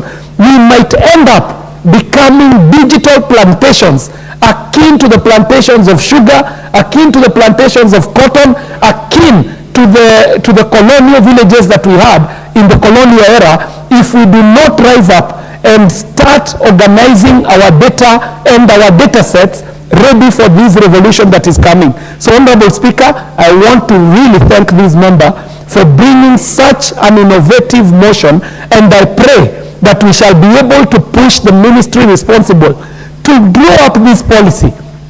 Nothing stops this country from coming up with this policy. Let us not wait to get it very right before we start. Martin Luther King tells us that you do not have to see the entire staircase. Just take the first step in faith. Let us take the first step in faith. Let us adopt the development of a satellite-based climate change monitoring, and let it be powered by artificial intelligence. And we shall be thanking ourselves as the generations that come after us thank us much later. I really thank you, Honorable Speaker, for the opportunity, and I support. Thank you very much, Member for Dagoretti South. Honorable members, before we go to Dagoretti North, I would like to welcome our guests. Honorable members, I wish to introduce to you a delegation of members of Parliament from the Parliament of Uganda who are seated in the Speaker's row. The delegation is drawn from the opposition party and comprises of 1. The Right Honorable Joel Simoni, Leader of the Opposition. The Honorable Mutamaguzi Semakula, Shadow Minister, Lands, Housing and Urban Development. The Honorable Namuyima Betty Ethel, Shadow Minister, Local Government. The Honorable Ellen Makumuli, Shadow Minister, Information and Anti-Corruption. The Honorable Nico Derrick, Shadow Minister, Tourism and Wildlife. And the Honorable Nyakato Asi Nancy, Shadow Minister, Agriculture. Honorable members, the delegation, accompanied by 1 member of staff, is in the country to benchmark on their counterparts in the National Assembly, being the minority party, on best practices in executing their mandate as members of the opposition, with a view of enhancing their oversight role in government programs and projects. On my own behalf and that of the National Assembly, I welcome them to Parliament of Kenya and wish them fruitful engagements during their stay in the country. Thank you. Thank you very much, honorable members. Now we go to the member for Dagoretti North, the Honorable B.T. Selachi.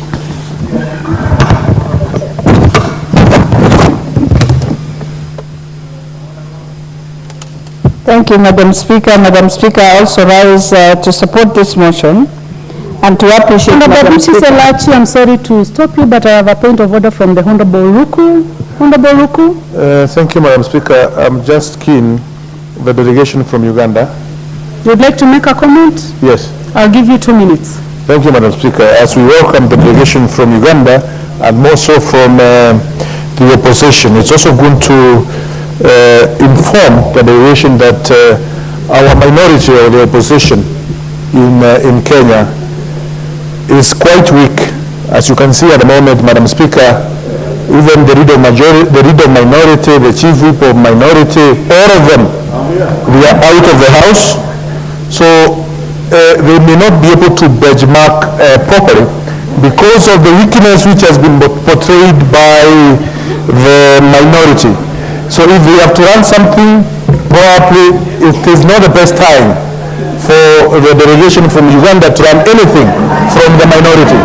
Because these are people who have demonstrated they are always out of the house when we are discussing very important key. Honorable Ruku, you are completely out of order. You are completely out of order. Please take your seat.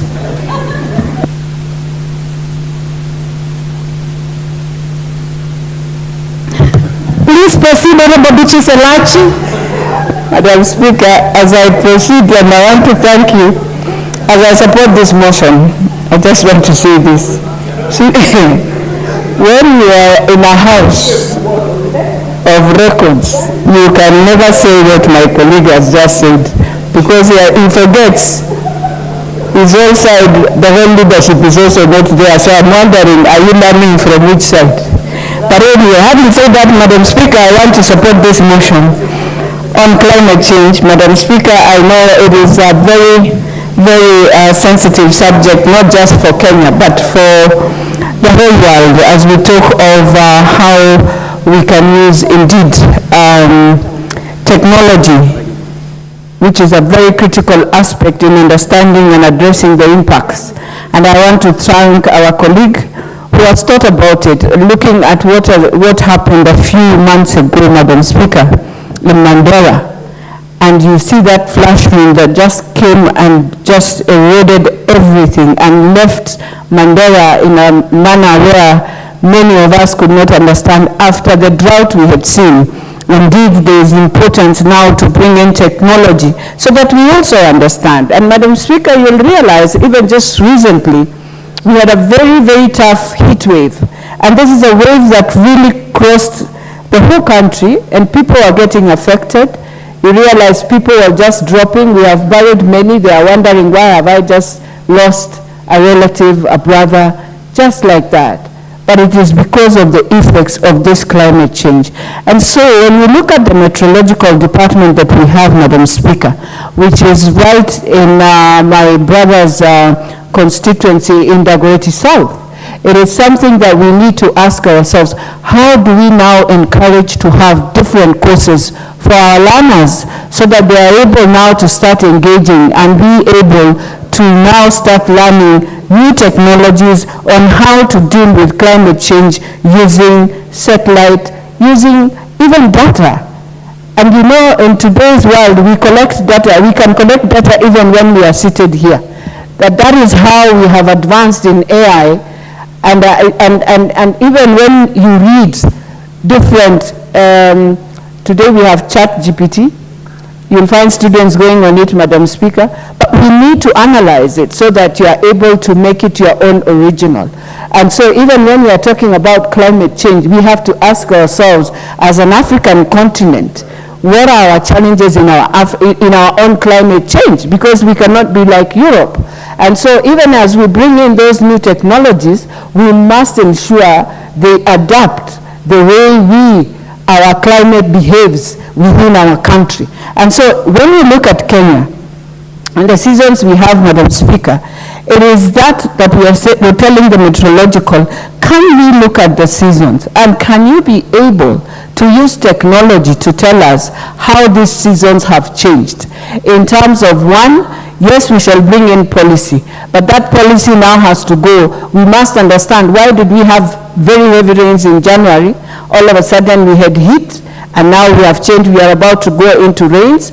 We are still talking about El Nino. And so even as we do technology, and even if we want to understand the aspects of addressing, we must realize each climate, each continent has its different way of climate. And so even as we support this motion, we want to say that there is need to just look at different aspects of how these scientists of Kenya are going to tell us we are now ready for technology, we are able, and even when they are telling us, today you realize, today they will tell us it will be rainy.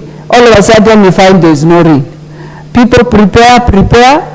It means that is why we need a new technology to assist us to understand. And especially in where we have very long droughts, and then you change all of a sudden, you find yourself in rain that is beyond rain, and then all of a sudden, it just drops. I'm trying to imagine that by the time we get into the month of April, I am waiting to hear the meteorological department telling Kenya, what are we going to experience? Is it the normal rain for planting, or is it a rain that is beyond planting? Are we going to be able to see ourselves again in floods, or it will be a rain that you can contain? But having said that also, Madam Speaker, do we have students who are also engaging in the subject? Because when I went last week at the meteorological department, I realized we have very few who are engaging also in this course. So I want to plead with also students who have finished their KCSE, that you can just look at your grades and start, if you can be a meteorological person, please go to the meteorological school, which is just near Dagoretti Corner, and join in, because we need more of them than what we needed. As we talk to the Ministry of Environment, we also need to ask ourselves, even as we create all this, how can we ensure we also take care of the normal, yes, we are planting trees.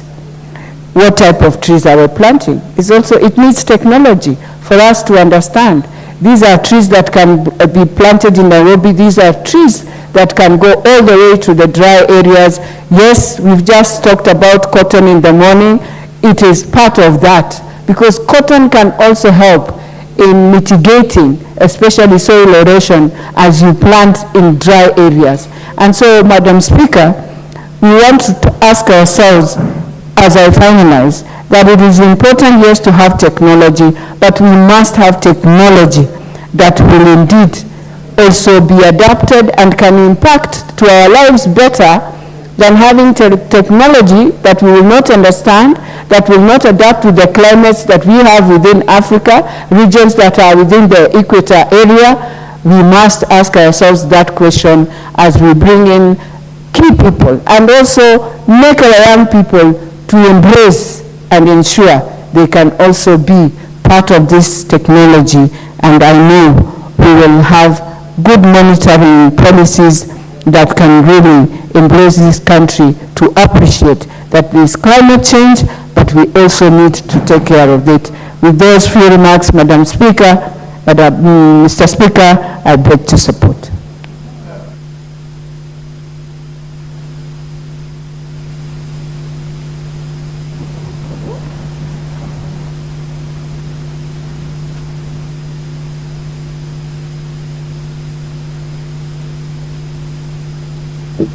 Thank you so much, Honorable Member for Dagoretti.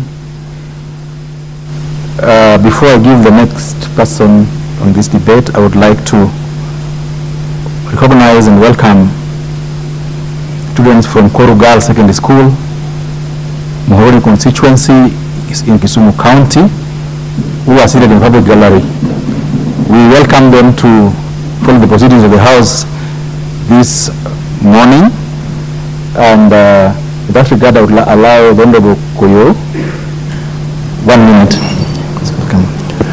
Thank you very much, Honorable Speaker, for the consideration.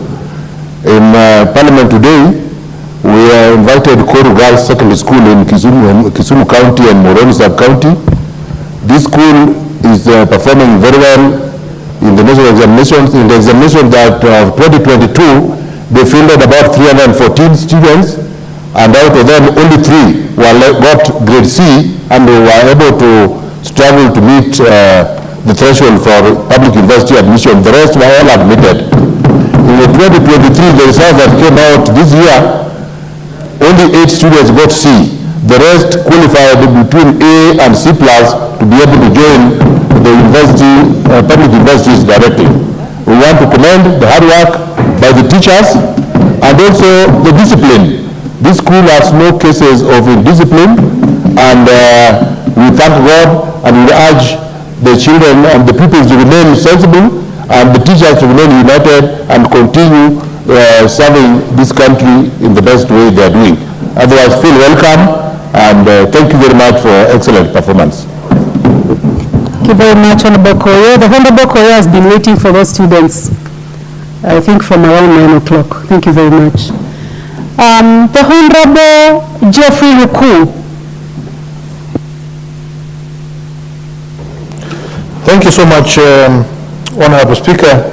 I like to support this motion.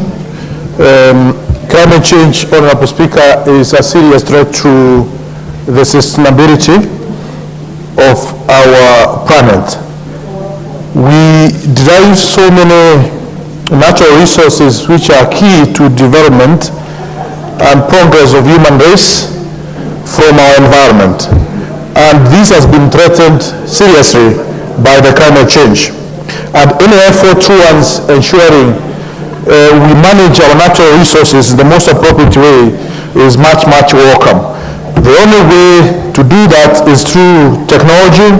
Technology is extremely useful for ensuring the projects which are implemented to adapt to climate change or to mitigate to climate change are well managed, well implemented.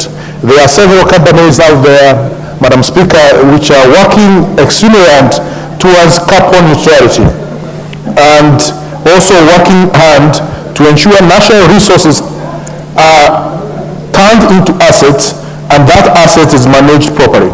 It can only be managed properly if we have technology which can give us spatial intelligent big data, and also which can give us what we may call remote sensing data to ensure this data is useful for companies or project developers out there who are working towards carbon neutrality. Our country, our nation, has committed to what they call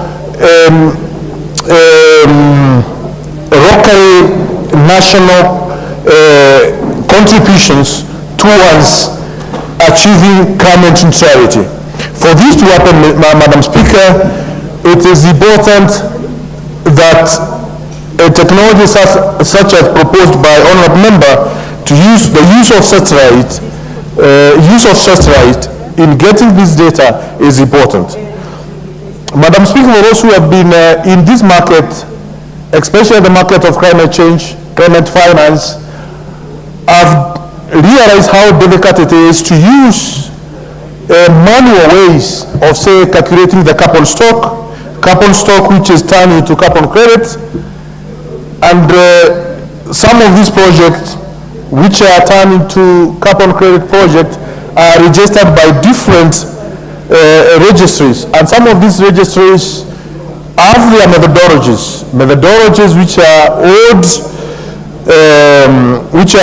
use old method of calculating the carbon stock. But with employment of a satellite, it will be very easy, Madam Speaker, to ensure geospatial technology is used, geospatial calculation of carbon stock is used, and this carbon stock can be easily calculated into carbon credit, and the nation can benefit from climate finance in implementation of some of these projects.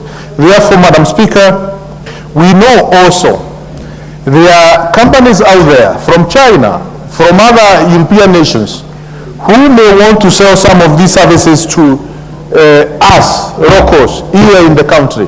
When we have such a service from ourselves, we will not be paying huge prices for such kind of service from other nations. So therefore, Madam Speaker, this motion is important to ensure we don't use old method of natural resource asset management.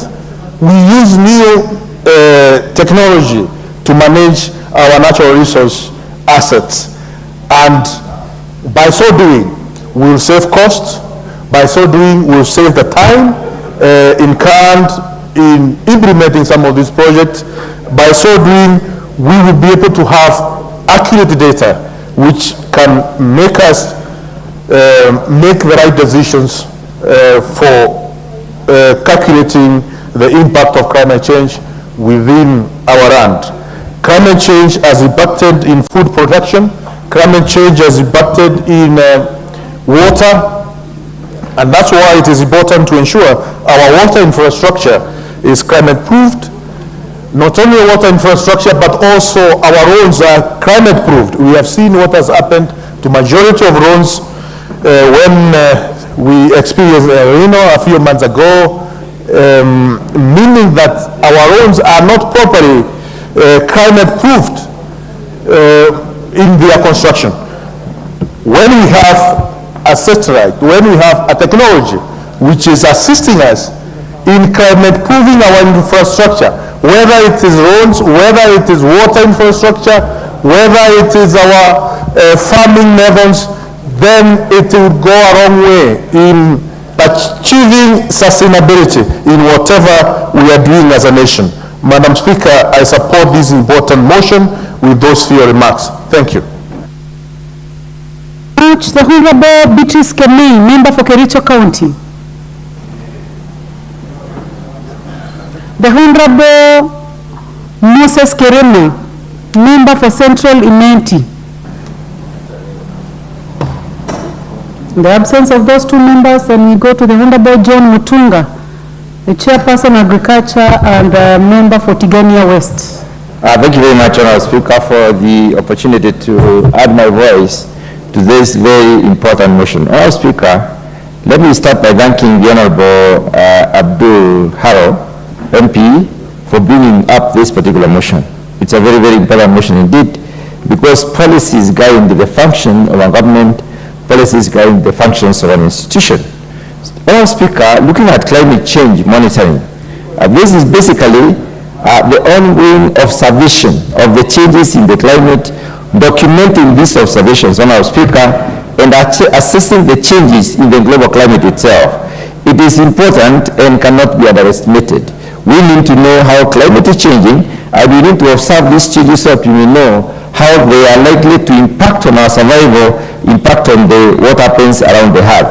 Honorable Speaker, these factors basically help us to understand the past trends and the future climate change possibilities.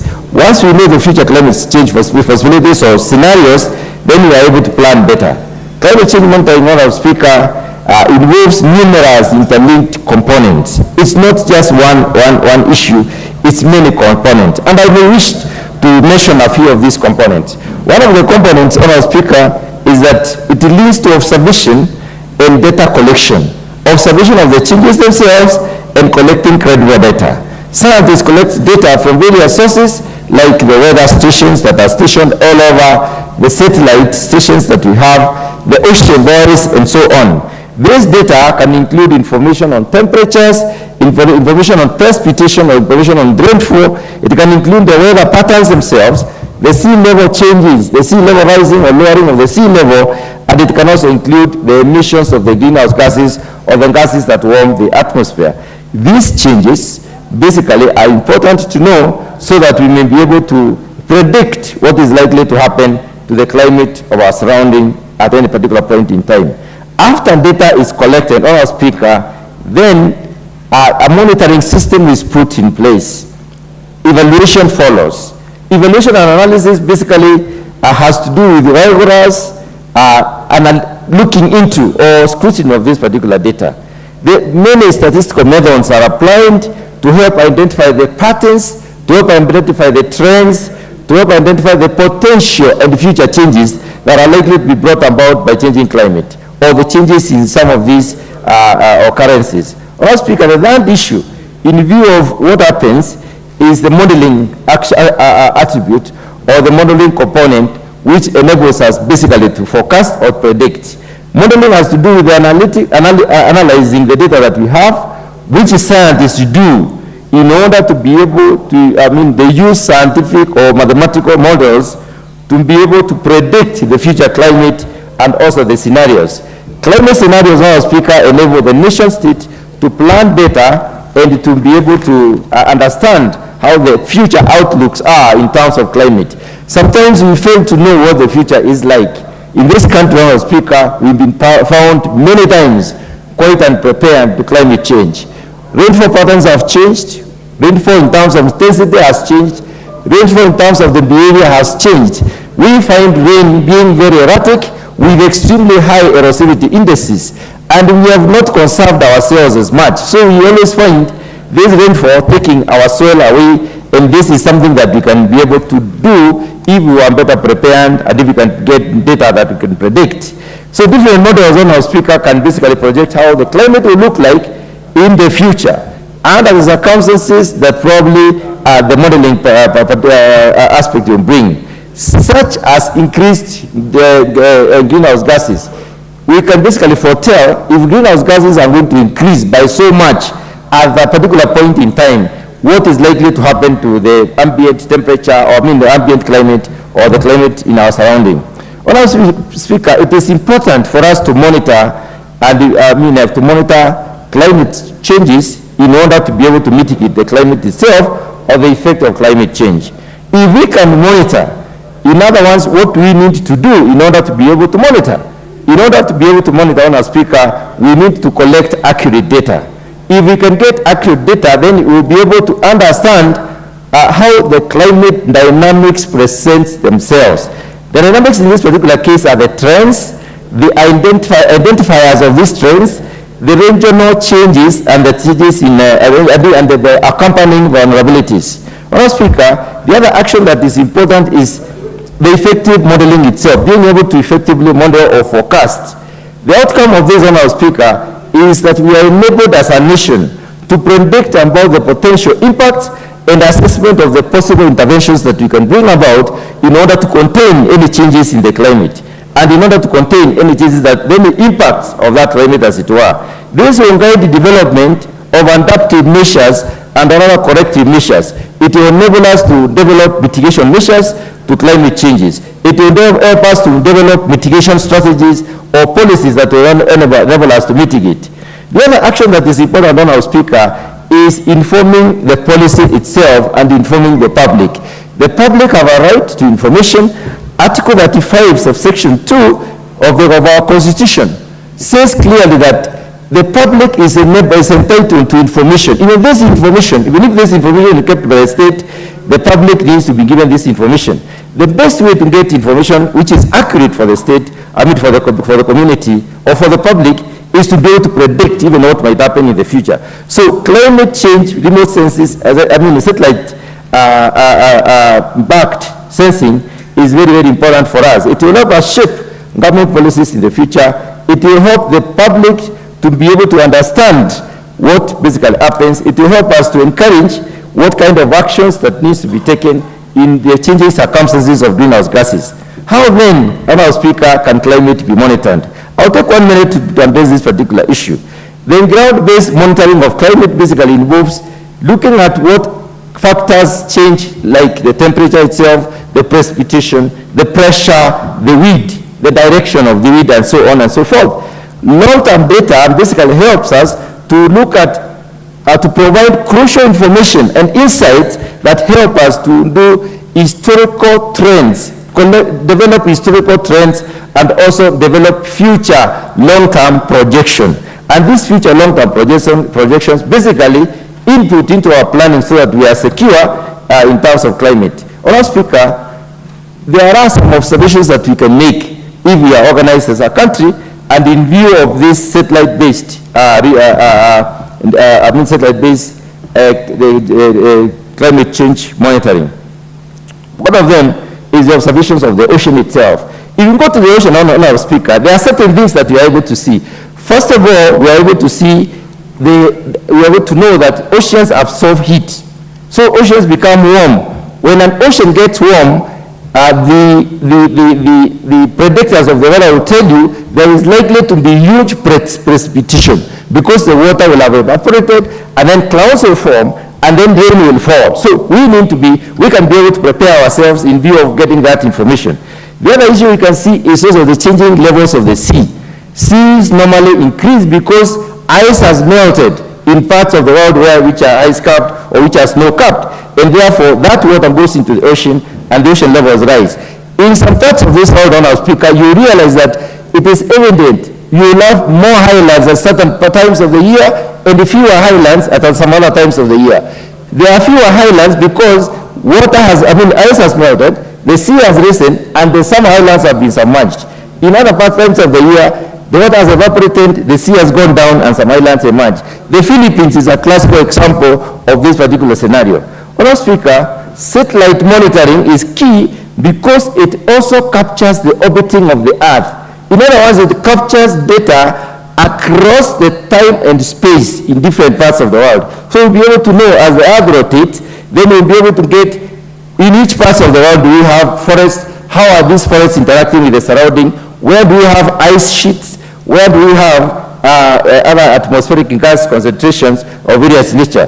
The final issue that I want to bring in is the issue of computer modeling.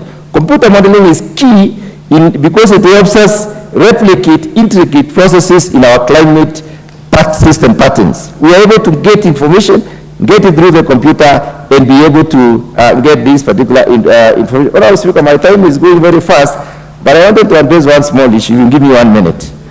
The issue of satellite remote sensing and sensing technology and how it works, because it is important for the student to understand how does this work. Honourable Speaker, providing this particular multi-system information of the atmosphere, the Earth surface, and the subsurface of the Earth helps us.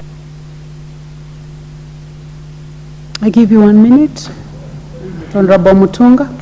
Thank you, Honourable Speaker, for that 1 minute you've given me.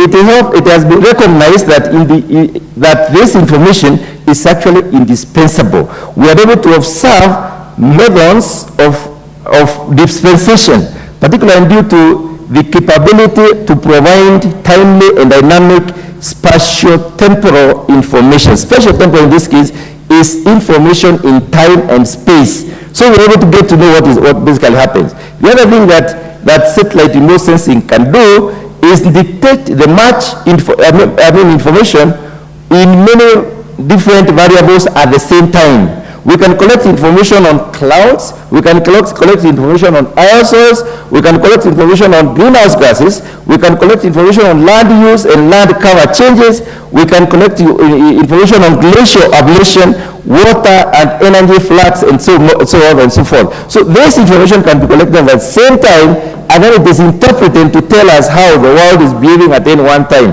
The final thing I want to say on our speaker is that satellite-based observation is singled out due to its importance in the contribution of the issue of monitoring approximately 2/3 of essential climate variables. And climate variables are many. Climate variables on our speaker include Thank you very much, Honorable Mutunga. The Honorable Julius Meli, member for Tinderet. Thank you, Madam Speaker. Madam Speaker, I want to salute Honorable Haro for coming up with such a motion. And I also want to say that this motion is very timely. And the motion requires that we develop several policies, several programs, and more so, laws that are going to address the issues of climate. Climate change is a is an issue that is happening with us. We can't wish it away. Mother Earth actually takes care of our lives, Madam Speaker. If we don't take care of the earth, if we don't take care of the natural resources and make sure that we try as much as possible to have them remain in almost the same state as we found them, so that we hand it over to the incoming generation, actually the climate art will really be harsh on us. Honorable Mutunga has taken us through the nitty-gritties of the details of what entails climate change, the issues the government wants to take through, the scientific programs, and even monitoring systems that can be put in place. But Madam Speaker, I want to speak into this on about 3 or 4 issues.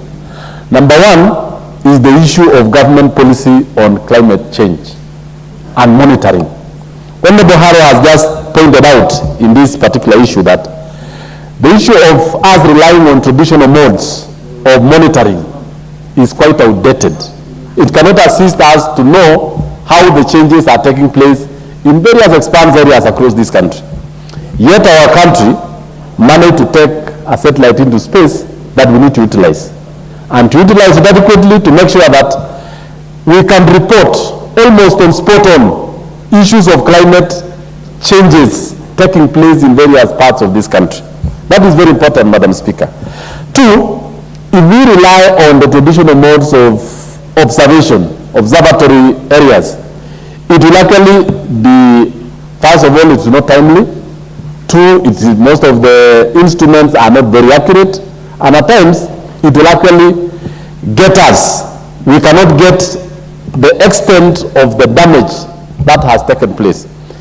3, Madam Speaker, by proper policy, we also need to make sure that if these policies are put in place, we are going to make sure that we can predict the vagaries of nature, floods, droughts, and mitigate their effects on our people. A few months ago, and this has happened in this country in a cyclic manner, hundreds of thousands of livestock was lost to the vagaries of climate change in form of drought. People lost their livelihoods. The economy was affected, and families actually were stigmatized because they lost hundreds of their livestock, more so in the asal areas. If the issue of climate monitoring was put into place, such effects could have been actually thwarted, it have been stopped, or it can be reduced, Madam Speaker. We also have the issue that is affecting the economy, that because of the government failure to monitor and to give proper information on time, we went now to do restocking. It is affecting our economy in a very negative way. We also have the issue of floods. I think, Madam Speaker, we are all aware, even as we speak now, there are rains in the western and the central parts of the rift which are going on, which are causing a lot of flooding in the lake region. This one has affected families. It has brought in flood-related diseases. Yet the government wasn't aware, or did not have enough mechanism to predict this and move people to safe areas. So the issue of monitoring climate change, which has actually brought in new weather patterns, because of the climate change, weather patterns have changed. Even the farmers can't predict when to plant. What is the best season to plant? There are times when we are expecting long rains, it becomes short rains. When we are expecting short rains, it comes to be long rains. So this particular policy, a policy on climate monitoring, is very important in all aspects of life, be it in agriculture, be it in the final economic development, even on the issue of security, national security. Problems that we have in the North Rift as we speak are climate related, because with lack of enough pasture, you'll find the pastoralists moving to look for food. But if we are able to take care of this and be able to supply them with enough feeds, we are able to predict the patterns, then we are able to cut those issues of insecurity.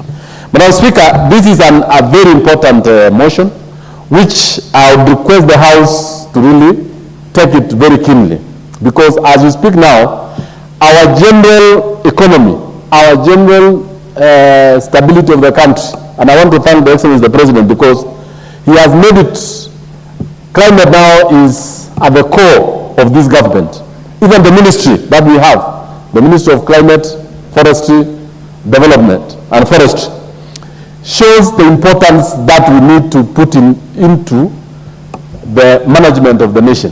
When we look at every aspect that we are discussing as a nation, that the country faces, it has an aspect of climate. That's why we are asking Kenyans, as part of mitigating climate change, we need to plant trees, we need to make sure that we have the enough cover so that we avoid landslides or mudslides in hill areas. Like in my constituency, we have a very serious problem of mudslides, moving hundreds of people out from the hills. You will also have problems in ASAL areas where now we have depletion of forests. All this is actually zeroed in and can be effectively managed if we have a very good climate policy that uses both the traditional methods, the digital way of doing things, the satellite observatory system that gives us real-time information about the happenings of climates, and now we being a developing country where we are relying heavily on agriculture, we are relying heavily on extraction of minerals. You can go to some areas, Madam Speaker, where we are actually relying on extraction industry, open mining in form of quarries, in form of raw materials from road construction. Also, it has affected the issue of climates and weather patterns in many parts of this country. So I want to thank the author of this, and I want to ask that let this particular motion be taken a step further and ask the ministry to come up with a very clear policy, very clear programs, and develop policies on how to do this. And lastly, is to also develop legal measures to ensure that the policies and the programs that are going to come out are well supported by the law and the acts of this particular house. I thank you and I support this particular motion. Thank you, Madam Speaker. Thank you very much, Member for Tinderet. Honorable members, we have guests seated in the Speaker's Gallery. We have students from Chogoria Girls High School from Mara constituency, Tharaka-Nithi County. On behalf of the Speaker and on behalf of the House, I welcome you to the National Assembly to continue observing our proceedings. Honorable members, now we will go to the Honorable Bashir Abdullahi, member for Mandera North. Thank you, Honorable Speaker, for giving this opportunity to contribute to this very important motion brought by my brother and colleague from my neighboring constituency, Mandera South. Honorable Speaker, the issue of climate change and its effect has actually been felt here in Kenya. Climate change actually risks are from two extreme events. We have extreme drought and then we have extreme flooding. So these are the two major extreme events that contribute to climate change. Now, the intensity and the frequency is also another big factor. Previously, droughts used to be there, yes, to a smaller scale. Rainfall used to be there, no such flooding as such. But now the frequency and intensity is so much that when there is flooding, you might even pray that we don't have rain anymore. And the fact that Honorable, we have an intervention from the Honorable John Waweru, member for Dagoretti South. Madam Speaker, I thank you. And I'm extremely hesitant to interrupt my very good friend, Major Bashir. And Madam Speaker, kindly protect me from Major, because I think being a second termer, he would understand that if I'm standing on a point of order, he would not be on his feet, Madam Speaker, and I thank the intervention. Madam Speaker, I'm very hesitant in interrupting the very esteemed member, Honorable Bashir. But I want to know, Madam Speaker, is the Honorable Bashir in order to tell this House, and in the presence of learners who are actually taking notes, that there has not been flooding seen as we are seeing it today. Well, we very well know, Madam Speaker, that throughout the history of the world, flooding has been a phenomenon that happens, up to and including what is recorded in our religious books. I know the Bible records about the Noah's Ark and the flood. So Honorable Bashir ought to be factual, as is stipulated by our standing orders, so that it does not mislead this House to think that the only flooding that has ever happened is the flooding that happened in his lifetime. He might want to look further back and see that flooding is a phenomenon that has always been there. It is only that it is happening at a frequency more often than has previously happened. Yes, thank you very much, Madam Speaker. I just wanted to know if she's in order. Honorable Major Bashir, would you like to relook at your statement? Honorable Speaker, I want to put the record straight that I added the issue of frequency and intensity. I think Honorable KJ didn't capture the issue of me saying that the frequency and intensity is increasing over the years. Of course, we know the story of the Ark. It's also captured in our Holy Quran, and it is very, very explicit on that. But we're talking about that this climate change we're talking about, actually, it is nature being furious with humans. We are actually making nature so angry that it is now reacting. I take note that you're continuing with debate, but the Honorable KJ, Honorable Waweru, rose on a point of order on a statement of facts, and I would like you to address that. Then now I can give you an opportunity to continue with the debate. Thank you. I agree with Honorable KJ that issue of flooding is not the first time. It has happened before, but we're talking about the intensity that is increasing. Of course, historically, even some of us were not born. I mean, those many, many years back, flooding used to be there, yes.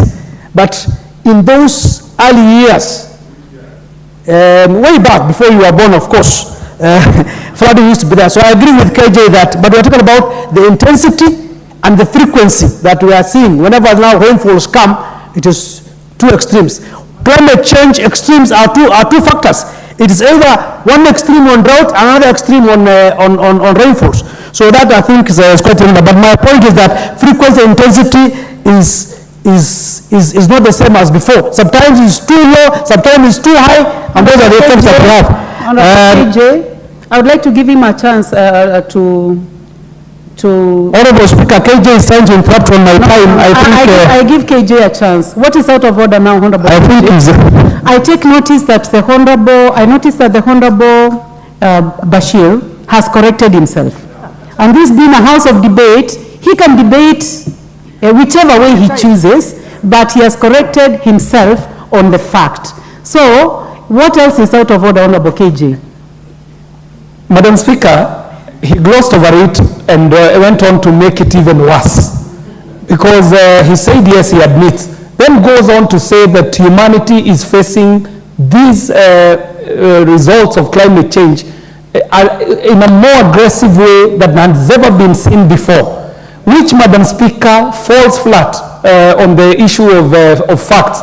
The fact is, Madam Speaker, that he has no data to prove that it is more intense or more frequent today, because, Madam Speaker, if we went back to history, even in locally, forget the stories in the Bible, we know of Narawia Miaga, way back in the days, when long before you were born. But Madam Speaker, my point was this. KJ, what exactly is out of order? Madam Speaker, my point of order is on a matter of fact. Kindly just call upon Bashir to come with his facts correct. Okay. And I will not stand on an issue of opinion, Madam Speaker. He is totally entitled to an opinion. But when it comes to the facts, Madam Speaker, if he makes a scientific claim, it ought to be supported empirically by data that says that what he's saying is factual. And I won't interrupt again, Honorable Bashir. Thank you, Take a seat. Honorable Bashir, just a minute. Honorable Hohenbayer. Honorable Speaker, you know, this is a point of order on issues of facts. You know, the Honorable KJ, when I checked last, he has no credentials whatsoever in matter science. You know, I have checked. I have checked his status, his educational background, and he has nothing. So whatever, at least Honorable Bashir, having been a military person, is much more averse to scientific issues. And that he has no monopoly on facts. He relies on Google and internet. Bashir has been schooled properly in science. So continue to give us your wisdom, Honorable Bashir. Thank you very much, both of you. Honorable Weru and the Honorable Leader, the Honorable Baya. I would like to give an opportunity to the Honorable Major Bashir to proceed. First of all, he is not debating as an expert in climate change. He is debating as the member for Mandera South. And also, his expertise actually is in security. So I would like to give him a chance to conclude. Please proceed, Honorable Major Bashir. Thank you. Thank you, Honorable Speaker. I would like just to continue. As I said, the motion is about use of technology to predict climate change so that the effects, the adverse effects or the knock-on effects of this climate change doesn't really affect us. Honorable Speaker, sometimes way back, our pastoral communities used to know that such and such a time there will be rainfall in this area and they will migrate. And at a certain time they will come back and know that the rain will be on this side and they will go. Now that pattern for now is non-existent again because due to the adverse effects, even the timings have completely changed. What we lack is accurate data to advise humans and communities on, for example, when this place will have this kind of rainfall. We have periods of rain, periods of drought. Use of satellite technology will actually help to provide timely data. But coming back to the issue of climate change itself, and I want to be on record, and I'll actually quote the verse of the Holy Quran, and it's Surah Al-An'am, called the Kettle, verse 141. It says, "And do no mischief on the earth after it has been set in order. That will be best for you if you have faith." What does that mean? That is very deep. It is humans that are causing the adverse effects that is happening on this earth. Some people are saying, oh, we have these natural disasters, A, B, C, D, but why is it happening? How many other communities besides humans are living on earth that we are displacing? Our scriptures, the Holy Quran also says, if humans sin a lot, you will also have more frequent disasters. So this effect is something that our scriptures talk about. How to deal with it. We have seen people building on riverines. When rainfall comes, it destroys. I know we people saying, look at flooding now, what it has done. But we have blocked the pathways, the natural pathways for these things.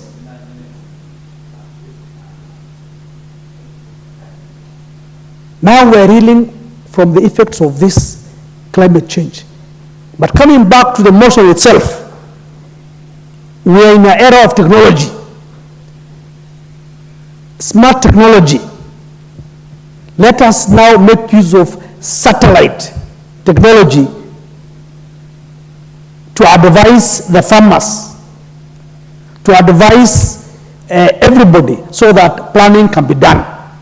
When we have data, then people can program and plan ahead by saying, in this period, the intensity of rainfall for this period will be A, B, C, D. They can plant. The farmers can program themselves because they have data. We are still using age-old technologies up to now. If you ask the Met department and even visit, you will find that the programs they are using is outdated. Last time, we could not predict that we will have El Nino, no proper information is coming until it had come. So I fully support that this use of satellite technology is very, very key so that it can help our people to predict. But above all, as humans, we are making nature very, very angry. Let nature take its course and ensure that things are properly done. Things have been set in order by God, but humans want to interrupt and bring issues that you want to sort of bring other things that nature did not even expect. So let us ensure that we take care of nature so that nature takes care of us, and so that we plan on this matter. I fully support the motion that we need to use satellite technology so that we have proper data and advise our farmers, our livestock farmers, and everybody that is affected by nature. Thank you very much, Honorable Speaker. Thank you very much, Honorable Major Bashir. The Honorable Owen Bayer. Thank you very much, Honorable Speaker. Honorable Speaker, climate change is real. And because of this, we have had unprecedented issues that have affected our people. Today, Honorable Speaker, food scarcity has been caused by climate change. Today, the fish in the ocean are getting depleted, and people are actually sleeping hungry because there is no food. Honorable Speaker, I think this country in the last season lost very many herds of cattle because of climate change. Now, because of the issues that climate change has given us as a human race and the people who are moving towards higher technological levels, we need to leverage on technology for us to be able to predict accurately weather patterns and weather changes for sustainable development of this nation. Honorable Speaker, if you look at other developing countries, for example, if you go to the United States, they're able to accurately predict that a hurricane is coming. They're able to predict whether a storm is coming almost to an accurate level. If you go to Europe, they're able to tell you climate has changed now because in the next 1 hour, weather will change because of their ability to leverage on technology. This country, if you go today to Ngomeni, where the former San Marco satellite center is, a lot of data is harvested using, is being mined and harvested using the technology that we have there. But this country has not been able to use that technology that is available in this country, that is being used, that is available in this country, but used by other countries outside Kenya, to actually predict weather patterns and plan for the future. Planning for the future, Honorable Speaker, is very important, because if you know what will come next, you'll be able to plan for the future so that this country is not caught flat-footed. 3 months ago, I think the weatherman said that we're going to have El Nino. And I remember this country started preparing, and government started preparing and putting together resources to ensure that we mitigate the El Nino rains that were coming that had been predicted. But Honorable Speaker, I think 3 weeks after, we were being told that, oh, you see, that prediction was not accurate. And it was announced again that we do not have El Nino. Then one day, just one day, out of nowhere, we got the heaviest rain. I remember I was in Kilifi in my constituency, and there was too much rain, and the bridges were washed and everything. And you know, people woke up to the surprise that rain is so heavy, and I think many parts of this country. But that rain happened in only one day, and yet people had prepared for El Nino for almost 3 weeks of rain. And I think a question was asked in this parliament: where did the resources go? The resources that had been set aside to prepare for El Nino. That is what we need to look at. How has weather forecasting in this country been accurate? To what percentage? How about leveraging on technology? If we leverage on technology and use satellite data, I think we are going to reach somewhere. Honorable Speaker. Honorable Speaker, as you ignore the Honorable Chairman, I would like to say this, Honorable Speaker, as you continue to ignore him. I want to say this, Honorable Speaker. Honorable members, I can hear the voice of the Honorable Omboko Milemba, but I cannot see you anywhere. No, Omboko Milemba does not own a card, so just continue to ignore him. So, Honorable Speaker, what I would like to say is that we need to move forward as a country. I'm inclined. By I'm going to give the Honorable Omboko Milemba a chance. I'd like to know what is out of order, Honorable Omboko Milemba. Thank you, Honorable Speaker, and for that magnanimity. As a matter of fact, when you look at the earlier speaker, he seems to say that satellite technology is not in Kenya. And now the current speaker also says we are using technology that is away from satellite technology. Yet, as a matter of fact, when KJ rose up, he mentioned students. It's clear that Kenya is among the 13 nations that have satellites in space. In fact, the one that follows Kenya should have been Rwanda. And basically that satellite is to do technology on agricultural data, climate data, etc., etc. So as we speak on this motion, as a matter of fact, and I'm a teacher, Honorable Speaker, satellite technologies in this country. Thank you, Honorable Speaker. Very important information that is given us. Honorable members, this matter of making factual statements is now being raised for a second time by the Honorable Omboko Milemba after being raised by the Honorable Kiarie Waweru. And I would like to encourage you to be factual, bearing in mind that we have students who are watching us and they believe that the statements we make are factual. So you may proceed, Honorable. Honorable Speaker, I'd like to say this. You know, the fall of Honorable Milemba is that I said that we may not be able to, we might not be using that satellite technology. To use it, to have it is a different matter. To use it, to predict, to forecast weather accurately is another matter. And I think I'm aware of what I'm talking about, Honorable Omboko Milemba, a fellow teacher. That we have that technology. Proceed now with the debate. We have that technology. If you go to Ngomeni, where the Italian Space Center is, it is one of the best in the world. It is in this country. But how is it useful to this country? And those are the things that we need to do. And are we as a country prepared? Have we prepared enough staff? Have we prepared enough human resource such that they are able to take cognizance of that we have this technology and they are able to use it so that it can benefit this country? So, Honorable Speaker, what I would like to urge the ministry involved in environment, the Ministry of Environment, they need to train more people, invest more in the use of the technology, not just having it.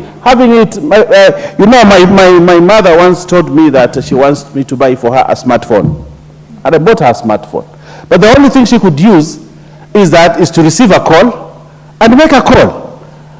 But there's a lot of technology in this smartphone which she was not using. So for me, I'd rather buy her a kabambe than give her a smartphone. It's the same thing that we have in this country. We have a lot of technology. A lot of smart technology is in this country. But how are we using to help this country move forward?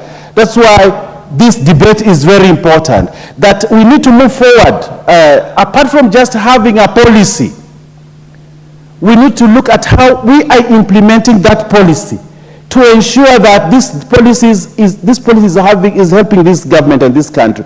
Honorable Speaker, you know as I know that we have a lot of policy documents lying in big shelves and shelves. I'm sure that we could even have a big archive of all the policies. But you ask what percentages of those policies have been implemented in this country? Probably 1%, 2%. We are very good as a country in developing policy. And we invest so much money in developing policy. But Honorable Speaker, you realize these policies that we have not really helped this country to move forward. Other countries that have made leaps, they developed policy and they followed those policies with action. So Honorable Speaker, what I want to ask the Honorable Abdul, who sponsored this motion, is that we need to move forward and not just develop policy, but we have to have an implementation matrix attached to the policy, and that this august house actually oversees and ensures that this policy has been implemented. And you follow it up by making sure that the budget that is coming this year, this budget has money enough to ensure implementation of that policy, then this parliament would have been useful to this country. Otherwise, Honorable Speaker, I want to thank you and thank you the other members for a robust debate on these issues, and thank the Honorable KJ and ask him to invest more in learning science. Thank you very much, Honorable Speaker.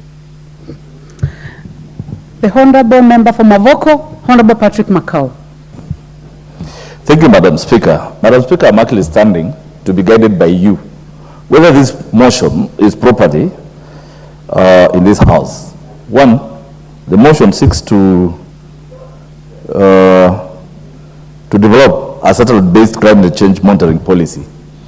Madam Speaker, Kenya as a nation has a policy on climate. And Madam Speaker, all climatologists in this country, meteorologists use satellite to monitor weather patterns, and climatologists use satellites to measure and understand climatic patterns long term. Madam Speaker, I therefore stood. So Honorable Patrick Makau had given you a chance to debate. To ask whether, so, yes, Madam Speaker, before I debate. Point of order. Before I debate. Point of order. Yes. Before I debate, Madam Speaker, I wanted to understand whether the mover of this motion wanted an amendment on the policy, because we already have an existing policy on climate in this country, which relies on satellite-based monitoring. So I don't know why they want to introduce this motion to exactly, the motion is already there, so I wanted the Speaker to tell us whether it's actually in order, whether it's properly in this House, because we have an existing policy on climatic change using satellites, Madam Speaker.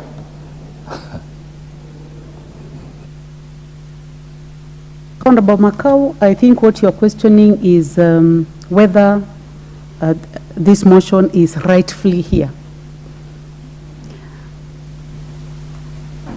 And it has gone through all the stages, through the House Business Committee, and I'm sure that it has been properly scrutinized. And what the member is trying to do is to encourage the country to make use of contemporary approaches to make sure that we have timeliness as far as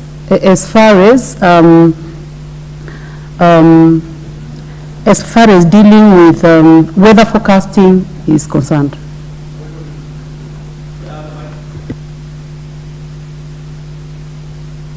The Honorable Ferdinand Wanini is a member of House Business Committee. Would you like to make a comment as a member of House Business Committee? Madam Speaker, let me inform my good friend, and I've just been talking to the Deputy Leader of the majority. I've gone to Mombasa, and in Mombasa there's a satellite which was abandoned. Therefore, this motion is actually in place because if you look at what he said, the country recently launched its first operational satellite. You know, it was there. It is there. You can go after it was abandoned. So you are right. Thank you, Honorable Ferdinand. So I'm telling you that it's a satellite in this, but recently it was launched. That's what it means. So the motion is quite in order. Honorable Ferdinand, you may take your seat.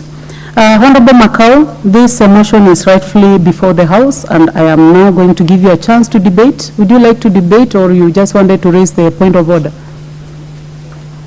Please give him the Thank you, Madam Speaker. Madam Speaker, having guided me, I just wanted to be aligned with the motion, because, Madam Speaker, you know that this country, in fact, the Honorable one who is from Malindi, the Italian satellite which is there, Kenya borrows a lot from it, Madam Speaker. So are other satellites. And in fact, what Honorable Ferdinand has just confirmed, yes, Kenya launched its own satellite because we've been borrowing from other satellites. So, Madam Speaker, this is a house of records, this is a house with traditions. Sometimes, Madam Speaker, motions can pass without enough scrutiny. And when you sit on that seat, Madam Speaker, you can also guide, because this is a motion which is ongoing and it can be withdrawn due to technicalities, Madam Speaker. That's what I was standing to seek your guidance. But Madam Speaker... Honorable Macau, this motion is rightfully before the House. Thank you. I stand guided. Thank you. I assume that you are done.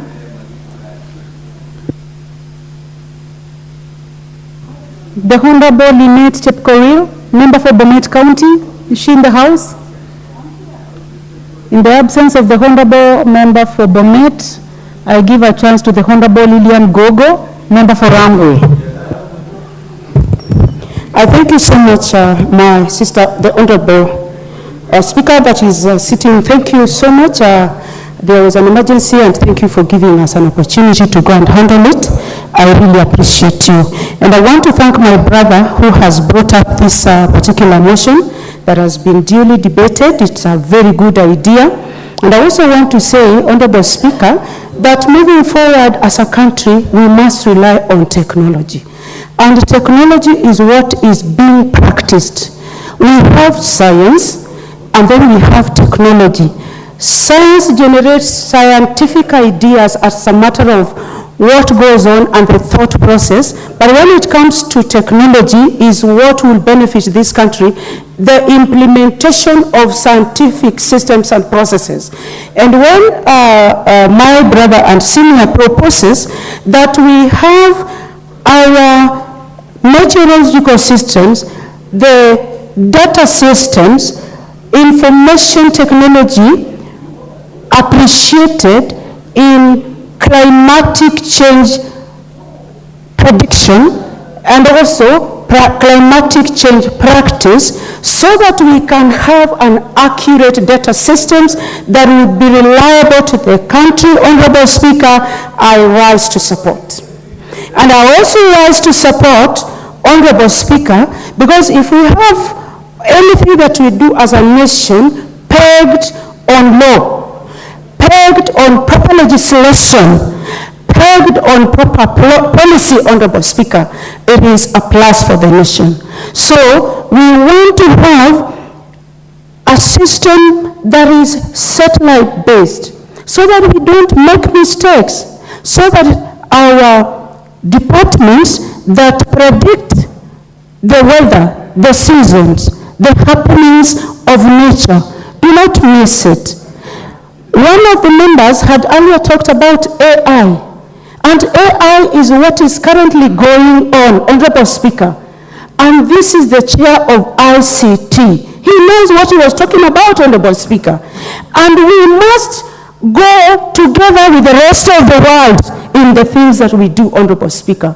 So when Mheshimiwa proposes that we have these ones housed in our own satellite systems, we would do that, but also house it in friendly satellite systems, so that if we were to have any that has a problem with our system, then we don't lose our data in its entirety, in its fullness. And we have backup systems, but we also want accuracy.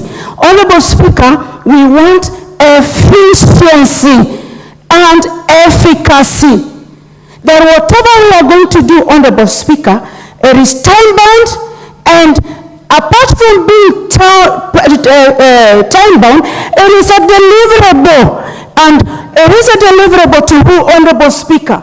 It is very unfortunate that many times, Honorable Speaker, we come here and speak big English. We look learned as members. Of course, I know there are members here who are very learned, Honorable Speaker, and they are serious people in their areas of discipline.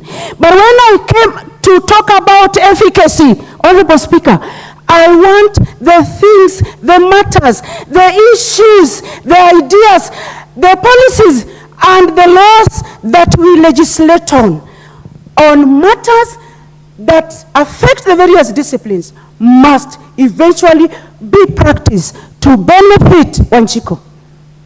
They must be practiced to benefit Mama Mboga. They must be practiced to benefit the farmers who toil left, right, and center, Honorable Speaker, in this country. In if it is rain, how much of it is coming? How much is it going to be an excess of? And how much of dry spell are we going to have? How much of milk glut are we going to have, Honorable Speaker? And if we are to do avocados, I ask our KRA people to leave our avocado farmers alone so that they can just get their basic income. They just leave. But on this, Honorable Speaker, I want to appreciate that we should have systems the way has been proposed in this bill by my brother. We have systems that are reliable. We want reliability. We also want accountability here, that when we predict weather changes, when we predict climatic changes, on the basis of scientific data, there is accuracy and there is also repeatability. We want repeatability, that when somebody else tests what we have done, they are able to get results, Honorable Speaker. Honorable Speaker, I rise to support this particular motion on the basis that when we go this way, our young people who are outside there who are depending on such data may use this data well, Honorable Speaker, so that they can also harness their ideas. Many young people want to get into farming. Many people, Honorable Speaker, want, and they even have very good ideas, Honorable Speaker. They just need data. So, as I give my contribution on this matter, Honorable Speaker, and edge out or air out the ideas of the great people of Rangwe constituency, I know this will benefit them as well. Before this particular motion, Honorable Speaker, we were talking about cotton. And cotton has its own time, Honorable Speaker, for rains, and then it also has its own time, Honorable Speaker, for a dry spell, so that it can sprout out. And when it sprouts out, all the beauty of cotton. And I want to thank my governor, the Honorable Gladys Nyasuna Wangako, for coming up with this idea, Honorable Speaker. So when we have reliable data as Homa Bay County, when we have reliable predictions on climate and climatic changes as a county, Honorable Speaker, I should think, Honorable Speaker, that we are going to do well, and we are going to meet our very big objective of doing oil processing and planting and producing oil crop, and also cotton as a crop. Not only for local use, Honorable Speaker, but that the cotton farmers and also people who are going to grow sunflower, as has been proposed in my own country, in my own county, Honorable Speaker, can go ahead and earn a living and get the excess to export, Honorable Speaker, so that they can get extra income from export. But apart from that, it would also be predictable, Honorable Speaker. It is going to be predictable on how to add value and when to add value. All these, Honorable Speaker, still just come down, they still just add up to effects of the climate and also climatic change. And this is what is being proposed by this particular motion, Honorable Speaker, that it be done in a way that it is going to favor. We are going to work on ordered systems, ordered scientific systems. We are going to work on already established value systems, Honorable Speaker. We are going to work on what is traceable. We are looking at traceability here, Honorable Speaker. We are going to work on moving forward with new technology, as has been proposed, AI, so that the machines we use, Honorable Speaker. And on this, Honorable Speaker, I am proposing that we also move with our technology. Because when we let the machines think like human beings, Honorable Speaker, it is going to be in the best interest of this country, in the best interest of the users of what has been proposed, and it is going to be in the best interest of empowering our people. And this, Honorable Speaker, is real empowerment. Thank you for your time. Thank you for giving me this time, Honorable Speaker, and I appreciate Parliament. Thank you, Madam Speaker. Thank you very much, honorable members. Honorable members, thank you very much for the good work that we have done this morning. May you be upstanding honorable members. Honorable members, and the time being 1 p.m. This House stands adjourned until this afternoon, Wednesday, the 6th of March, 2024 at 2:30 p.m.